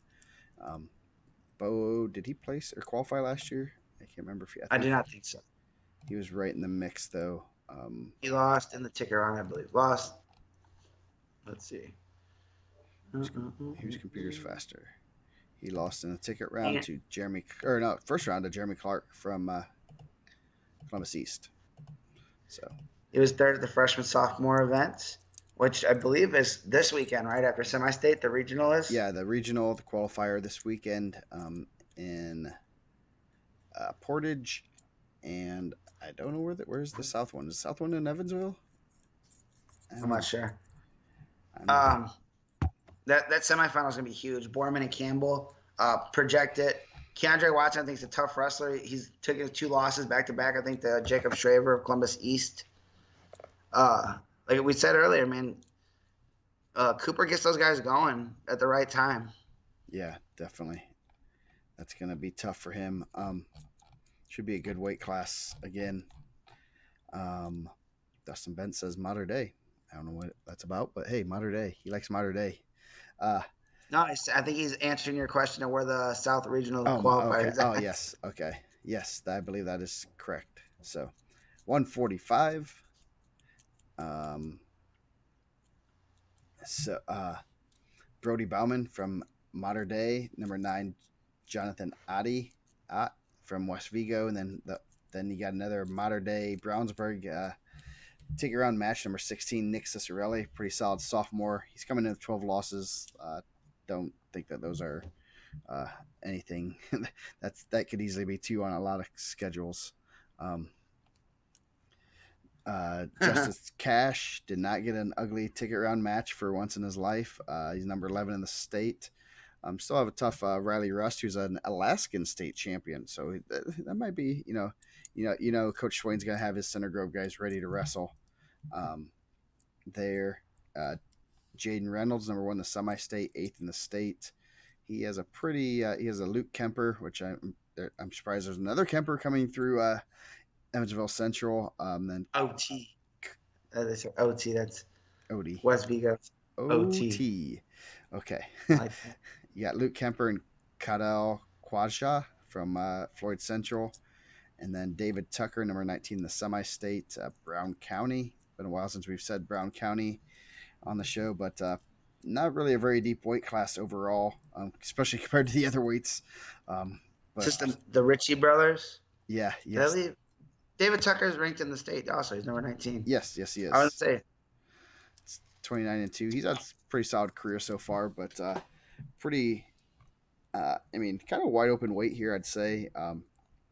Definitely yeah. one to keep your eyes on. Right off the bat, that Nick Cicerelli and Shane Broniker, that'll be a good one from Tell City. Um, Winner with Bauman. And that'll be huge. Brownsburg, we kind of keep, I know Joe had, Joe's a horse lover, so I don't know if I want to say beating a dead horse, but Yeah, um, but that'd be one that's huge for the team points. I know that Coach Snyder has talked very highly of Cicerelli's work ethic and how he believes that that's a guy that's going to make a big splash, and what bigger splash than to maybe eliminate one of the guys in you're competing with. Justice Cash has had some really tough luck at the semi-state. Um, Riley Rust had to beat a really tough Ben Davis kid to get there. He was trained. He was trained with my boy. Oh, jeez. I see his face, but I can't think of his name. Carolyn? He beat Carolyn Okay, Caden Cleeth. to Yeah, get there. yeah. Yeah, I was that thinking. was the first round. I know they had like a rubber match. So Jaden Reynolds, Luke Kemper, that could be a good one. And David Tucker, 2 lost. I know one of them is the Justice Cash. And I don't know who the other one's too, but I know he's had some really good results the last couple of years. Yeah. So, that's one. You're looking. Mara Day definitely looking at trying to get a champ out of that. Because obviously that'll set. OT beat him. Oh, OT was Odie. the other loss for David Tucker. Nice. Uh, but Bauman winning the semi-state title there sets him up really well for Friday night, getting a place. Obviously team title. Definitely. For a state title, needing someone like that getting a semi-state title is huge to get. Advance to semifinals or whatever at state next weekend. So it should be Yeah, some and there's some interesting. really tough ones. Justice Cash only lost to Danansky. Uh, Across the board, like solid weight. I wouldn't say it was. When we've talked about 38 and we talked about 26, this one's a lot more solid than as many stars, but there's a lot of young guys in there too. Yeah. 152. Ooh, another tough ticket round match to start out. Jonathan Curvin Odie. um, is him. He'll have possibly Scott Fitz from Mater Day, state qualifier 2 years ago as a freshman. Was JV last year, and coming back looking to make a splash. It's number 1 and 5 in the semi-state, 2 and 7 in the state. So there's a guy that obviously semi-projected to be a state placer on the podium is going to be going home paying for a ticket. Then you got another Logan Bow. He's at Danville again, 35-0. Pretty solid. He's number 2 in the semi-state, 4th in the state. Uh, And then he'll have Corey Broniker from Tell City, probably in the ticket round. You got our boy Jordy Folks against Mason Long from the consolidated version of Madison. Then, Undefeated Jordan folks. yes. Put some respect on it. Undefeated. And then, yes, undefeated Jordan Folks, 40 wins, 0 losses. He'll have the winner of Jacob Cookerly, who is not even close to having 0 losses. He has 14, and Moses Ham from Terre Haute South, who's 28-4. And then you got Cade Law with 1 loss from Columbus East. He'll have probably Anthony Walker from Greenwood. He's number 8 in the semi-state. Again, pretty solid weight class. We do have one ugly draw here. So, what do you? Obviously, I think that would have been I mean, Jordy Folks beat Scott Fitz for the regional title. I think that would have been an ugly draw across the board, right? yeah, I mean, he all did. the regional champs. Yeah, he'd either run into Bo, you know, Bo Curvin or Cade Law. So you lose that match, you're getting a death draw. Yeah, Cade Again, Law's only lost this year to Freegee. Um, Sophomore year, Al Smith champ. He wrestled really well at the Al Smith. I know he's wrestled up a little bit this year. Moses Ham is a guy that I've kind of watched some of the results, um, and I thought like he was right on the outskirts of the rankings. Cookerly, he went down for IHS WCA, so I didn't know where they were going to kind of land. He went back up. I believe he was a ticket rounder last year, right? yeah, we'll check that out. Jacob Cookerly was lost first round to Shane Broniker. So as I said, man, Shane Broniker, don't sleep on him. Tell City. Yeah, That should be a good first round match. Winner getting Jordy Folks. I know we get a lot of Jordy Folks love on the comments. Um, Cade Law, Jordy Folks could be a really good semi. yeah, Corey Broniker, Logan Bow. Logan Bow got 3 medals, right? yes, he does. Kind of, I'm sure. kind of quietly got earned 3 medals. You like who's there's a few guys. We'll have that stuff also next week. Who's looking for their 4th medal. It's a pretty rare feat. That and getting a 4th medal is pretty impressive. He's never been in the semis, which is very interesting. I think there's only been one other 4-time medalist that has never been to at least the semis once. Do you know who that was? Skylar Turner. Yes. Dang, man. I think that's right, but don't quote me on that. I'll have to check my And statistical we have 2 guys database. awesome this year for it, right? Yeah. Because Mason Winter's never been in the semis either. Yeah. Yes. So the Um, rare 4-time medalist never been in the semis. Jeez. Wow. Yeah. Moses Ham, pretty good Told you, year. man. Hey, I'm not sleeping on anybody. I'm in it. Yeah. Uh, Owen Bryan, Gibson Southern. I think he's had some pretty good results this year. Also, I know he took some tough losses. I think the Fitz and at the or maybe Curvin at the Modern Day Classic. Fitz and Curvin. That's gonna be a tough one. What did they say? Curvin's like we did the article early on. That's Cooper Samuel's like cousin or something. Yeah.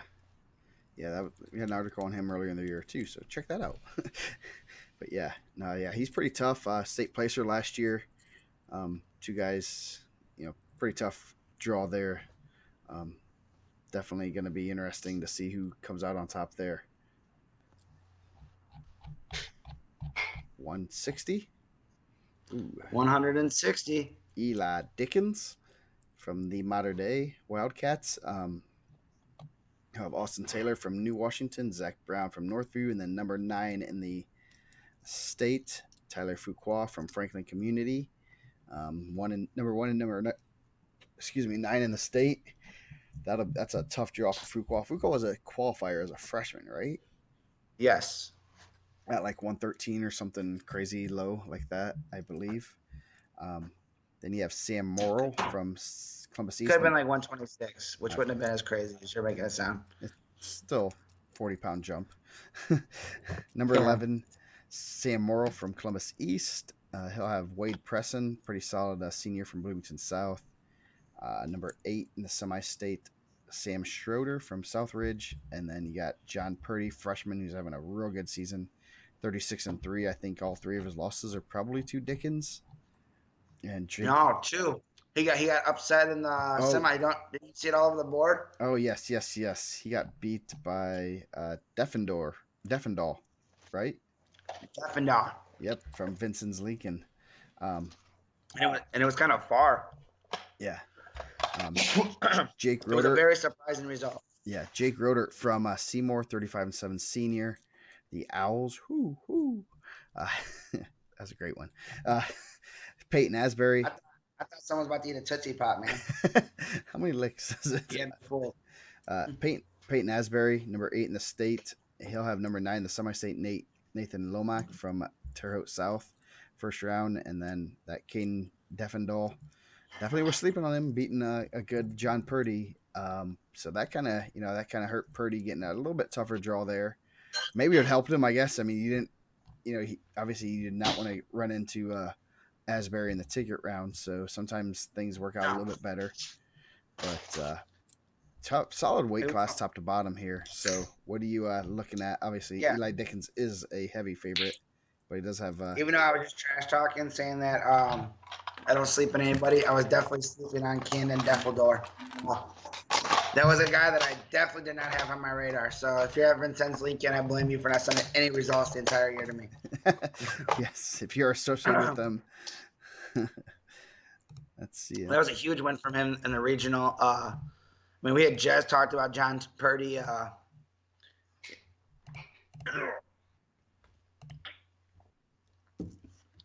Sorry, that's what happens when you eat. You're gonna talk. Yeah. So yeah, Defendor has lost to Devin Scott from Mooresville, and then Dickens Tech followed him. So that's going to be interesting there. You better. Oh, yeah. Sorry about that. Yeah, Dickens Fuqua, that's a tough one. Dickens wrestling really well. I'm sure they're thinking state championship, but you don't want to look past anybody. I'm sure Coach Tante have Fuqua ready. Morrow wrestled really well at the Al Smith, so him and Preston will be a really good one. Possibly maybe Devin Scott and Preston. First round should be interesting. Sam Schroeder, where did he just commit to? He had a commitment on the page also, right? Yeah, he did. Bellarmine. Yes. Yeah. Bellarmine. Can't pronounce it. Yes. Yeah, well, I just almost choked on a piece of rice, so you guys almost got to see me die right on camera. Give him mouth to mouth, or give him. John Purdy, I'm man, I've been really impressed with John Purdy. He's had awesome results. Seems like he had one slip up in that match. It was pretty far. I still see him getting through. And then Asbury, returning medalist. So maybe Purdy Asbury in the semis. Yeah, that'll be a big match. Obviously, Purdy's had a pretty good freshman season. Definitely one to watch. We put him in the freshman rankings, so he better do pretty well. Also, right? What was he? He was like 3? Yeah. Bellarmine. Bell. Bellarmine. That's Mine. Mine. Come on. Don't you guys know how to pronounce stuff in the South? You guys have Southern drawls. So, how do I don't know? Whoa. Sugar Fire Smokehouse. What is all this? Eric Spike said that's where everyone's going to eat, man. Next week in Indy. Okay. That's the next week's show. Spikes, you're giving spoilers, man. Yeah, we might just have the one show of where to eat. That way people can't get upset that we're talking food during wrestling. Man, they love it. They love it. 170. That's going to be an interesting weight class. You got Van Skinner. He is overcoming genetics also. Some very poor genetics. 46-4 as a freshman. Pretty impressive. I think he has about 40 pins. So he'll probably run into a Gabe Solers, tough modern day wrestler. From what I've heard, Skinner did beat Solers at Greco State last year. So that could be very interesting. Maybe if Skinner can somehow get this judged as a Greco match, might help him. I don't know. Well, the father has the bad genetics. Sorry, I have to be more specific. Sometimes, Joe, when you call people out, they have wives too. Yeah. Again, surprised that Tyson Skinner has a wife. So He could grow a beard though. Yes, Beards are in right now. yes. I wonder how Van grow a beard? I mean, could he get a nice beard going? Man, for a freshman, he's a big, jacked kid. Yes, yeah. Um, I see, Tyson's post some pictures of him wrestling. I'm like, man, this kid's a freshman. It's huge. That Madison Uh, water will put muscles on you. that's what happened to Triple B. He said it's when he left Madison that he lost it. Nice. Uh, Um, but no, I mean, obviously we'll do the whole bracket, but and Skinner and Van was fourth going into the regional, so he had to take out a one right off the bat to win that regional, I believe. he was third and beat two guys that beat him earlier in the year, I think. Third, Yeah. So yeah, obviously third. wrestling well at the I'm right just time. talking him up. I'm building the story up right now. uh, just Yeah, wait. he was second at the Jeff Classic, third at the Hoosier Hills Conference, third at the sectional. And we kind of talked about in the freshman show, like how tough it is to have that success at the higher weights for those guys. Yeah. Weirdly, I think he wrestled Seth Willems for a middle school state title last year. And I think Willems won. Willems went to 52 and Van went to 170. So yeah, he's getting bigger. Just Dustin, just wait till little little B gets on here. We'll be saying stuff about the parental genes that he is blessed with. Also, so Not me, man. You're my guy. I'm not going to do that to you. so yeah, going down. Tristan Roman having a real good junior year, 34-2. He'll have Brock Carrington, uh, obviously having another pretty good season. Another junior, 36-1. Someone's gonna have very few losses and be paying for a ticket to semi-state. Roman has a big win over Clayton Fielden, who we talked about earlier tonight. Um, and then you got Jalen Ward, Franklin Community wrestling real well. A lot of juniors in this bracket, a lot of young guys. Um, Yeah. Tante has that guy running wrestling real well. You got Noah Miner from Northview, Deke Brown from Charlestown. Then you got Robert Dieters from Castle having a good senior year, 37-1. A lot of good records here. Jamon Spiller from Brownsburg. I think he was at Pike last year. Pretty solid. 25-14. Obviously, a Brownsburg wrestler with Cool. double-digit losses. That's rare. And That then, that entire quarter bracket is just yeah, nasty. That's a nasty quarter bracket. yeah, you got Nick Holt from Columbus North and Owen Seago from Indian Creek. You got four seniors. It might be about the. You got Noah Miner as a senior. Yeah, 4, 5. You have six seniors. Four of them are in the same quarter bracket. Come on, spread them out. Come on, give those guys a little bit of chance not to beat up on each other. Yeah. But yeah, that's gonna be an ugly quarter bracket. Seago's tough wrestler. Definitely wrestling for a lot more right now, so that's gonna be very interesting to see. He'll take it to anybody. I know he has a lot of experience, wrestled a lot of ISWA stuff, so it's going to be kind of interesting to see uh, how he ends up finishing there. Yeah. Nick Holt's had a good year.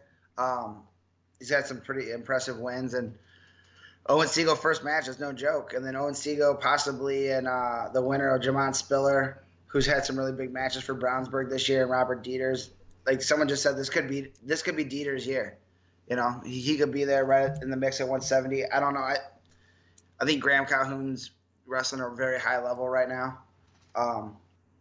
But I'm sure that's what they're thinking. I'm sure Coach Harmon's thinking state championship with Dieters. But Seago, like you said, he's wrestled a long time. He could be dangerous there. Maybe catch him slipping up in the ticket round. Obviously the Seago story is, a sad one. Like he lost his dad right before the season. I think right at the end of football season. Yeah, It's difficult. It's a very difficult thing to wrestle with. yeah, definitely. And Wrestling's difficult in its own self, but then you're putting someone that's been there always, that's been at probably every match in your entire life. Now they're not there. I think it's a very difficult situation. yeah, and we all know that anything and everything and anything will happen in the ticket round. So that's Yeah. you never know what'll happen. there's always the stories of holy cow, what just happened. you Yeah. know, Is anything better than that Brian Harvey and like who was it like who was it? Brian Harvey and I uh, don't remember. It was there was a new North Montgomery kid, I believe. yeah Yeah, that was a few that years one. ago. That's one of the Yes, wildest like ticket run stories ever. yes, Um, yeah, Van Skinner, Gabe Sollers, two young guys going at it, freshman and sophomore. I mean, that could be a match you see at freshman sophomore state for a championship, and you're getting in the ticket round. Gabe Sollers has had a really good career, um, but I mean, Van's probably been around the sport his entire life. So yes. I don't think the moment's going to be too big for him. Like a lot of times you get in front of those guys and you can freeze up. I don't think that's going to happen. Uh, Tristan Rollman, I think, is really, really good. Brad Carrington, 36-1, only lost to Jalen Ward. Um, Tristan Rollman, I think, is really good also. I thought it was a travesty that he wasn't seated at the Al Smith. we tried, we Obviously, he's a tried. regional champion now. Yeah. But So maybe he'll get Noah seated Meyer, next year. I don't know. Maybe there'll be a new new rule yeah. that I don't think he's good enough. Austin Bethel was really good though. Like Yes, that's yeah. I was just telling someone that story about Brayton Lee's only like high school losses in the ticket round his freshman year to Austin Bethel. yes, yes. That was a crazy match. I just remember getting the text and you're like, B Lee lost. I'm like, who? Who's Blee? And I'm like, oh. yeah, yeah. That's Uh, Jalen Ward, Noah Minor should be pretty good. I feel like Noah Minor is another guy who's been at Northview for a long time. yeah. That's a name I just Northview goes to Westfield, so I know I've seen that name quite a few times because they were in our pool a few times. So yeah, that's a one of the I other believe team. that the Jeffersonville class, or they're at the Mooresville also. So Yeah, I see all those results for him. yeah. So moving up 182. Ooh, tough first round match. Number 9 in the state, no, Brendan McPike, and number 14, Brendan Moore. Um, they both spell their names differently, so someone's gonna have the proper spelling of Brendan. Uh, it's a tough first round match there. Winner will get Jake Alaska from Mooresville or Alex Staley. Um, Tell City got McCartney Parkinson, returning state placer. Another modern day Brownsburg match. Greg Glover, my guy from Brownsburg, number 15 in the state. You got number 3 in the state, McCartney Parkinson. That's gonna be a tough one. Obviously, the both coaches are gonna have those guys up and ready to wrestle. And then the bottom half bracket, you got Noah White, number 7 in the state, Columbus East. He'll have number 9, Hunter James from Martinsville first round, and then probably Evan Net Ref of Castle, number 7 in the semi-state, and then Drake Buchanan going the token 138 to 182 jump from Center Grove, 34-2, having a great season. He'll have Landon Hoover, Gibson Southern, number 8 in the semi-state. So pretty solid weight. Some good ticket round matches and first round matches. Curtain jerkers, as Dustin would say. Yeah, McPike's wrestling really well. 31-1 on the season. I mean, that's a tough one off the bat. Obviously, Moore's been there, but I think that's gonna be a pretty good test right off the bat. Like I think that's gonna be no disrespect to those guys, but watch like one of those guys will win and lose in the ticket round, and I'll look like a silly commentator. yeah, But I think that's like right off the bat one of the tough ones. Tough draw for Greg Glover. I believe that he was right in the mix last year, but McCarthy Parkinson's really, really good. Um, I know we talked about the team ramifications ad nauseum, but I think Modern Days are look to get that one. Noah White's been wrestling really well this year. And Drake Buchanan, McCarty, Partisan, Brandon McPike, you'd like to see them kind of flipped on the other side and then have that be the finals. That could be in the semis. That'd be a good one. But or Noah White and McPike and then kind of split it up. But Drake Buchanan, his 2 losses were at the Al Smith. Only 2. We kind of talked about that with Rollman at 20. I know one was the Caden Freet, who I believe was under seated at there also, and Jake Lone. So Two Fort Wayne 182s, and I guess he's a 195 now. Yeah. So Buchanan's had a really good year. Nice year for Madison. They've had a lot of guys that in here. I know we've kind of given Tyson a little bit of a hard time as we're going through, but Madison's had a really good showing. Yeah. They had a lot of guys. They had what, like 6 or 7 to semi-state, which is pretty good. So that's and a lot of young guys. So that's pretty good to see. It's always good to see the programs that struggled for a little bit coming back up. That's always always want everyone to do well. Be represented at semi-state and state. Obviously, not all programs could be represented at state. Even if there's only one from each program, we'd still leave about 90 teams without a state qualifier, 80, 90 teams without a state qualifier. But yeah, 82 is a good solid weight. Couple good matches, but pretty well spread out. Nothing too crazy ugly. Obviously, Glover and Moore, we're gonna get kind of rough draws, but it should be interesting to see. 195, pretty solid top quarter bracket. You got number 9 Austin Shooter from Jasper, number 6 in the semi-state Jacob Platt from Plainfield, and then Phoenix Rogers from Heritage Hills, number 14 in the state. 40-2. Then you got Cody Matherly from Jeffersonville, number 8 in the semi-state. Hell of a tough sophomore from Brownsburg, Isaiah Street, ranked number 8 in the state, number 2 in the semi-state. Um, and then you got McKinley Kemper, number 5 in the state, 36-1 on the year. And then going down the last quarter bracket, Harris Eason having a real good junior year for Franklin, number 10 in the state. He'll have Matt Archer from Edgewood in the number 7 in the semi-state. So pretty wide open weight class. I mean, overall for picking a winner, and a lot of guys that have had a lot of success but haven't been to the big show yet. Yeah, I think Phoenix Rogers had back-to-back really good years. Cody Matherly was a guy. He's ranked right. I think we had him right at the backside. He's Or no, he's not ranked. He's not ranked. No, He's 8th in 220 the is ranked. semi-state.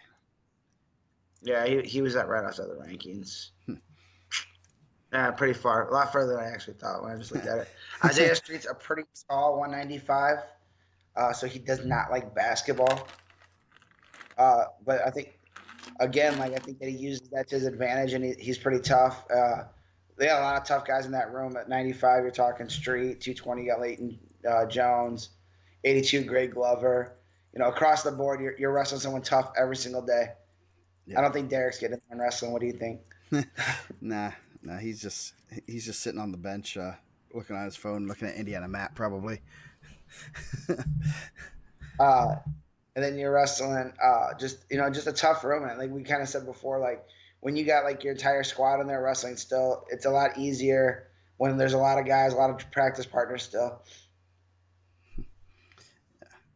Shooter. I haven't seen him. Yeah, we don't get to see a lot of these South guys, especially the ones outside of like Center Grove and stuff. But yeah, there's a lot of guys down here. The South is so wide open. It's pretty much Indianapolis and South. So yeah, that's. Oh yeah. The South, yeah. Evansville has a weird cut. I bet those guys have to drive pretty far. And Harrison Eason, Coach Tante gave me a hard time after the holiday tournaments that he was unranked, and basically hit me with the "what does he got to do to get ranked" message. And it was then he told me the wins that he had. I was like, that's basically it. He told me the guys he beat, they haven't seen them. He's like, I don't even know how to put them in the database. And I'm like, just add a result, man. So he's had a really good year. I think he's really benefited from having Coach Tante and those guys there. And McKinley Kemper's a beast, man. 36-1. I think he's looking to punch that ticket, keep them the tradition of McKemper's. Kemper's at state. McKinley Kemper is messing me up right now. It's getting late for me. Here for you, but for me. Yes, it is. Yeah, pretty good weight. 220. Another. You got some good matches here. You got Nathan Willman, North Posey, having a real good senior year, 39-1. Leighton Jones, tough freshman from Brownsburg, number 6 and really 11. Tough. Ticket round. Obviously, we're saying it over and over, but that's a big match. Obviously, Myra Day's going to be hoping Willman pulls it out. Leighton Jones, he could be the first state placer at 215/220 as a freshman, so that's kind of impressive. He's gonna have a tough road to hoe. Willman's really had a real good year. Jumped from what do you say, like 120 his freshman year or something, or 113?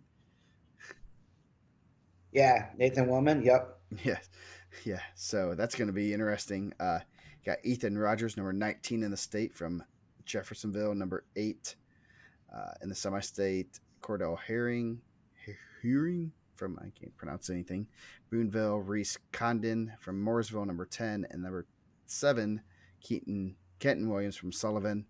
Really tough quarter bracket there. Josh Howell from Saratoga South, number 13 in the semi or state. He was a state qualifier last year, and he'll probably meet up with number 7 in the state, Will Stewart from South Spencer. Stewart was a state qualifier, also, correct? I believe Stewart was a placer, right? It was Uh, eighth. Eighth, yeah. So he was a placer. So I just looked at yes, his track wrestling. yeah. Then you got Micah Dodson from Martinsville, number 1 in the semi-state, and McCray Robinson from Gibson Southern, number 15 in the state. Dodson is number 8. That's a tough weight, and there's no Yeah, avoiding a tough draw. The only one that didn't get a state ranked guy in this quarter bracket was Rogers from Jeffersonville. So yeah, there's some state ranked guys going down here. Yeah, this is a deep weight class. Obviously, the rankings worked out pretty well. Only 2 guys that weren't semi-state ranked or not, but obviously, uh, that's gonna we only semi-state ranked 10 guys, so that's kind of hard to. You miss a few. You're gonna miss a few. yeah, that's brutal. Nathan Wellman right off the bat with Leighton Jones possible ticket round match. That's a brutal one. Leighton Jones, 34-4. Uh, I know he's lost a couple times to Deshaun. I'm trying to think who his other loss was to. Deshaun Young, got him twice, and then obviously he just lost to Micah Dotson, who's having a really good year. But Micah Dotson's gonna have a tough one. Well, McCray Robinson. McCray Robinson wrestled AJ Fowler really tough at the Jeffersonville Classic last year, so I wouldn't sleep on McCray Robinson at Gibson Southern. But Micah Dotson, 36-1 senior. Will Stewart, Josh Howell, ticket round match. That should be good. Howell's wrestling really well. He only got the 1 loss. I think it's also to Young at the Mooresville. Yeah, Let's look at that. I think he was Jones has third. lost to Grayson Stevens from Brighton, Michigan. Deshaun Young twice. Deshaun Young also got Josh Howell. Mm-hmm. And then Stewart got Willman, and Willman got Stewart. So Yeah, a lot of hit list there. pretty legit weight, man. Yeah, That'll be one. I know we talked about Evansville and Newcastle. That'll be a tough one if it's Evansville and East Chicago meeting up Friday night. Oh yeah, East Chicago's really good at 220. yeah, yeah. No, that's not a that's you're looking at that stuff ahead of time, obviously, and you don't. Oh man, that when you qualify a guy, you're like, okay, which semi-state do I not want to get? Okay, if you're at 220, you do not want East Chicago, nor do you want Evansville here. You want Fort And Wayne or probably none of these Newcastle. guys want Deshaun Young. Sounds Yeah, like Deshaun Young's been wrestling really well. yeah, yeah. So that's going to be interesting. Good weight, top to bottom. Obviously, we have 7 ranked guys. 3 of them are going home. You can make your play for Russellbacks all you want. 3 guys are still going home here. Yeah. Not that I disagree that we shouldn't have Russellbacks, but you can't make that claim when someone good's going home no matter what.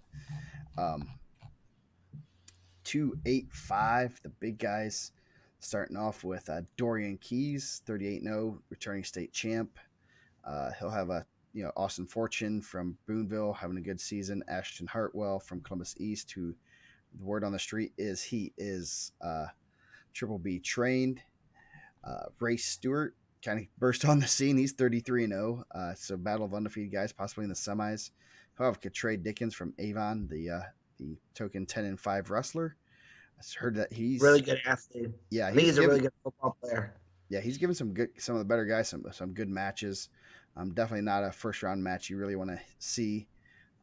don't really know much about Ray Stewart other than he had a real good Mooresville tournament, beating some pretty solid guys. He has a real cool name. Yeah, Sam Allen from Brown County. I guess he has some big shoulders. Freshman, Yeah, 27-4.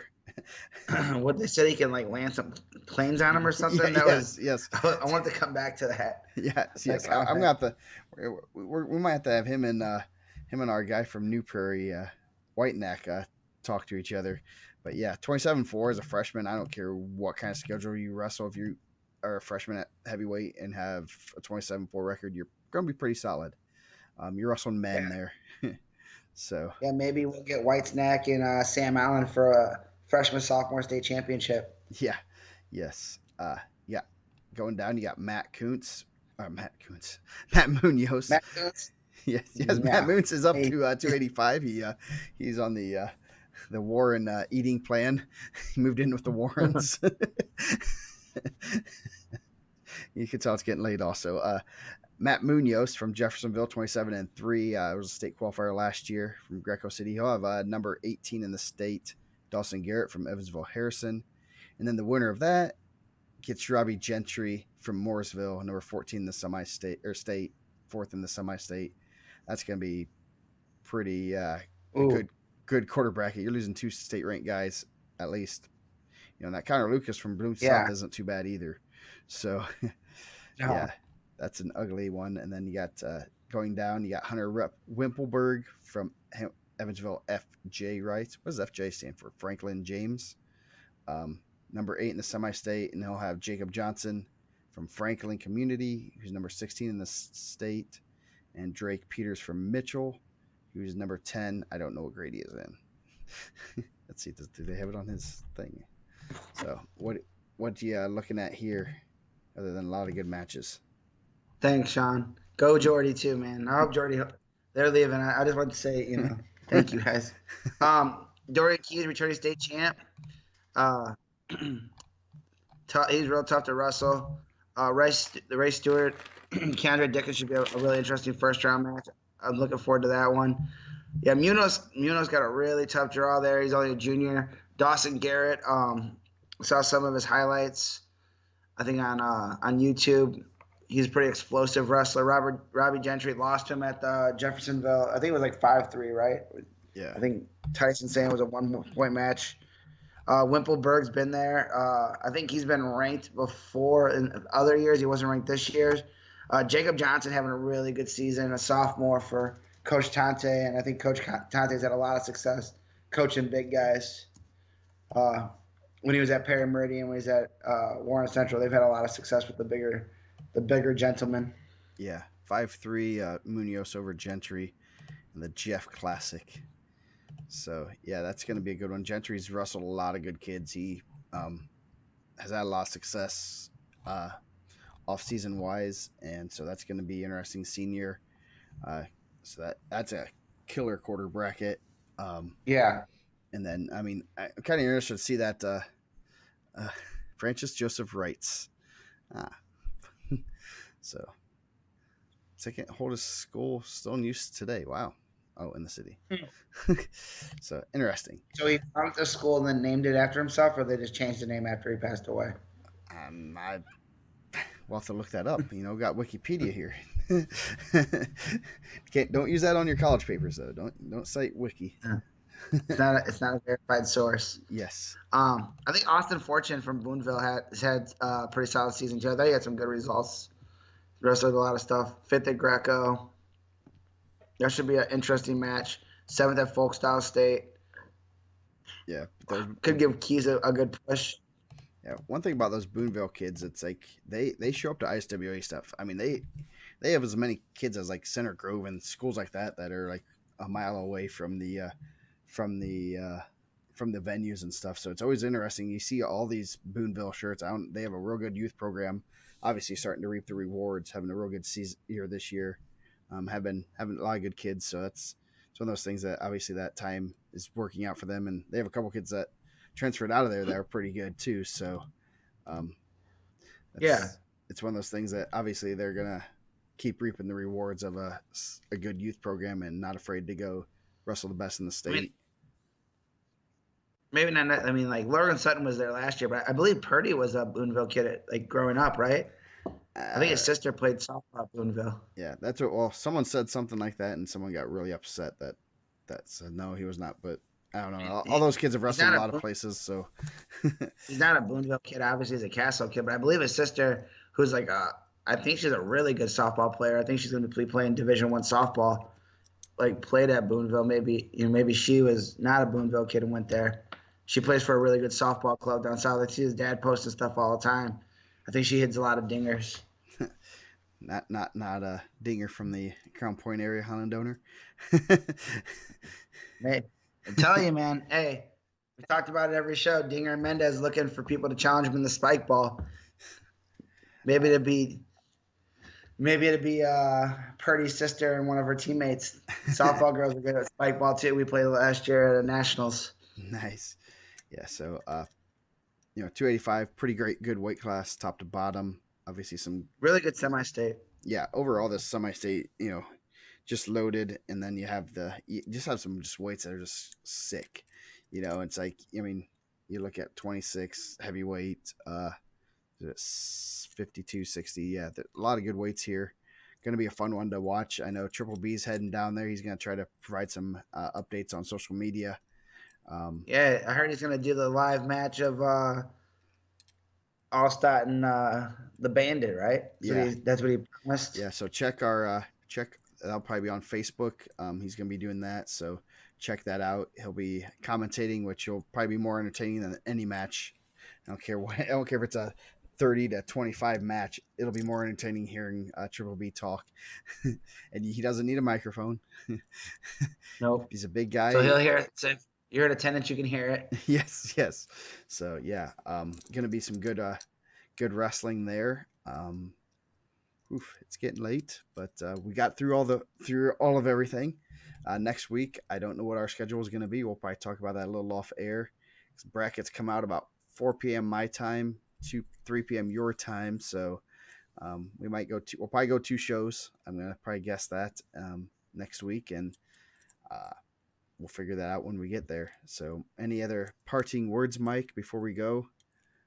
Nah, man, we appreciate everyone that. I mean, a lot of the same names you see in the comments. Tuned in for all the shows this week, and I mean, obviously, we always appreciate everyone. It's always really cool to see like the views or the comments as we go back and do it. Um, this is a fun time of year for us as fans. Probably less fun for you as a coach. A lot more stressful, and Oh and yes, a lot more stressful for a lot of the wrestlers. Um, but we definitely appreciate everyone. With the comments or just spending your evening. A lot of you guys stay up to midnight with us. yes, nice. Oh, good. He's gonna have a megaphone now. That's just what he needs. Yeah, someone make sure he takes a clear bag. If you're going to Evansville, make sure you check out the post about you have to have a clear bag, a special bag, and your purses can only be like uh, the size of your palm. And um, yeah, that's gonna be interesting. I'm sure if you do not see that. Hopefully that gets out that people need to know that if you're going to Evansville, they have a really weird bag policy. So you can't Who's the take guy that always does the Evansville? Someone does the Evansville stuff, right? Like Mark. It's Mark Io Markio. He's always yeah. I don't I'm not even exactly sure who he is, but he's like he does a lot of stuff there, and he always posts good information. I know Triple B did on his post, and make sure you guys check that out. Great preview as always. Triple B, the curtain jerkers, the Charles Barkley terrible draws. Dippin' Dots. What? You can get Dippin' Dots anywhere. You can get them at the grocery store. So That'd be awesome. They said that Drake Peters is hoping to be Mitchell's first wrestler to punch a ticket to state. yeah, That'd be that'd be cool, man. It's yeah always a really cool thing. yeah. We're always looking for those types of stories. Always looking for that first state qualifier. It's crazy to think it's 2020 and teams still have not qualified a kid for state. And some of the histories. And the other ones that I'm looking through that there's Crawford County could have their first state qualifier. Yeah, Donnie Feeler's pretty good too. Yeah, he's gonna be a good one. I would not be surprised if he's the first state qualifier for them. Let's see what else are we looking for. Oh wow, Um, Madison Shaw, no. Mitchell, yep, they have not had a state qualifier. You got any other teams we've been talking about? Uh, Pine Village, what the heck? I don't know if there's, but a lot of these teams probably haven't had a qualifier for a while. Switzerland County has a couple guys there. Um, let's see, that's about it. West Washington, but yeah, there's some teams. Hopefully, we get couple first state qualifiers. So, so yeah, A lot of good schools luck. haven't had an NFL player. So Yes, Mitchell has state qualifier, but they haven't had a guy in the NFL. yeah, not many schools can say that. So, good luck to everyone this. Guess we're done. Man, who hasn't been trained by Triple B? Let's just talk about that. We have, I mean, that's probably an easy, smaller list. So yeah, ooh, my thing's getting. I need to adjust some of my lighting. So we are going to get off of here, and we will be back sometime soon. Good luck to everyone at Semi State. Enjoy the day. Enjoy the stress. Enjoy all the highs and lows of the ticket round, and we'll see you guys next week sometime, probably Tweet twice. all your food options in Indy for us. Yes, we will have half the show uh, where we're going to be eating, so make sure and if you own one of those restaurants, we take bribes. So if you want us to talk about you, send us some coupons and free meals, and we'll help you out. So we will see you guys next week.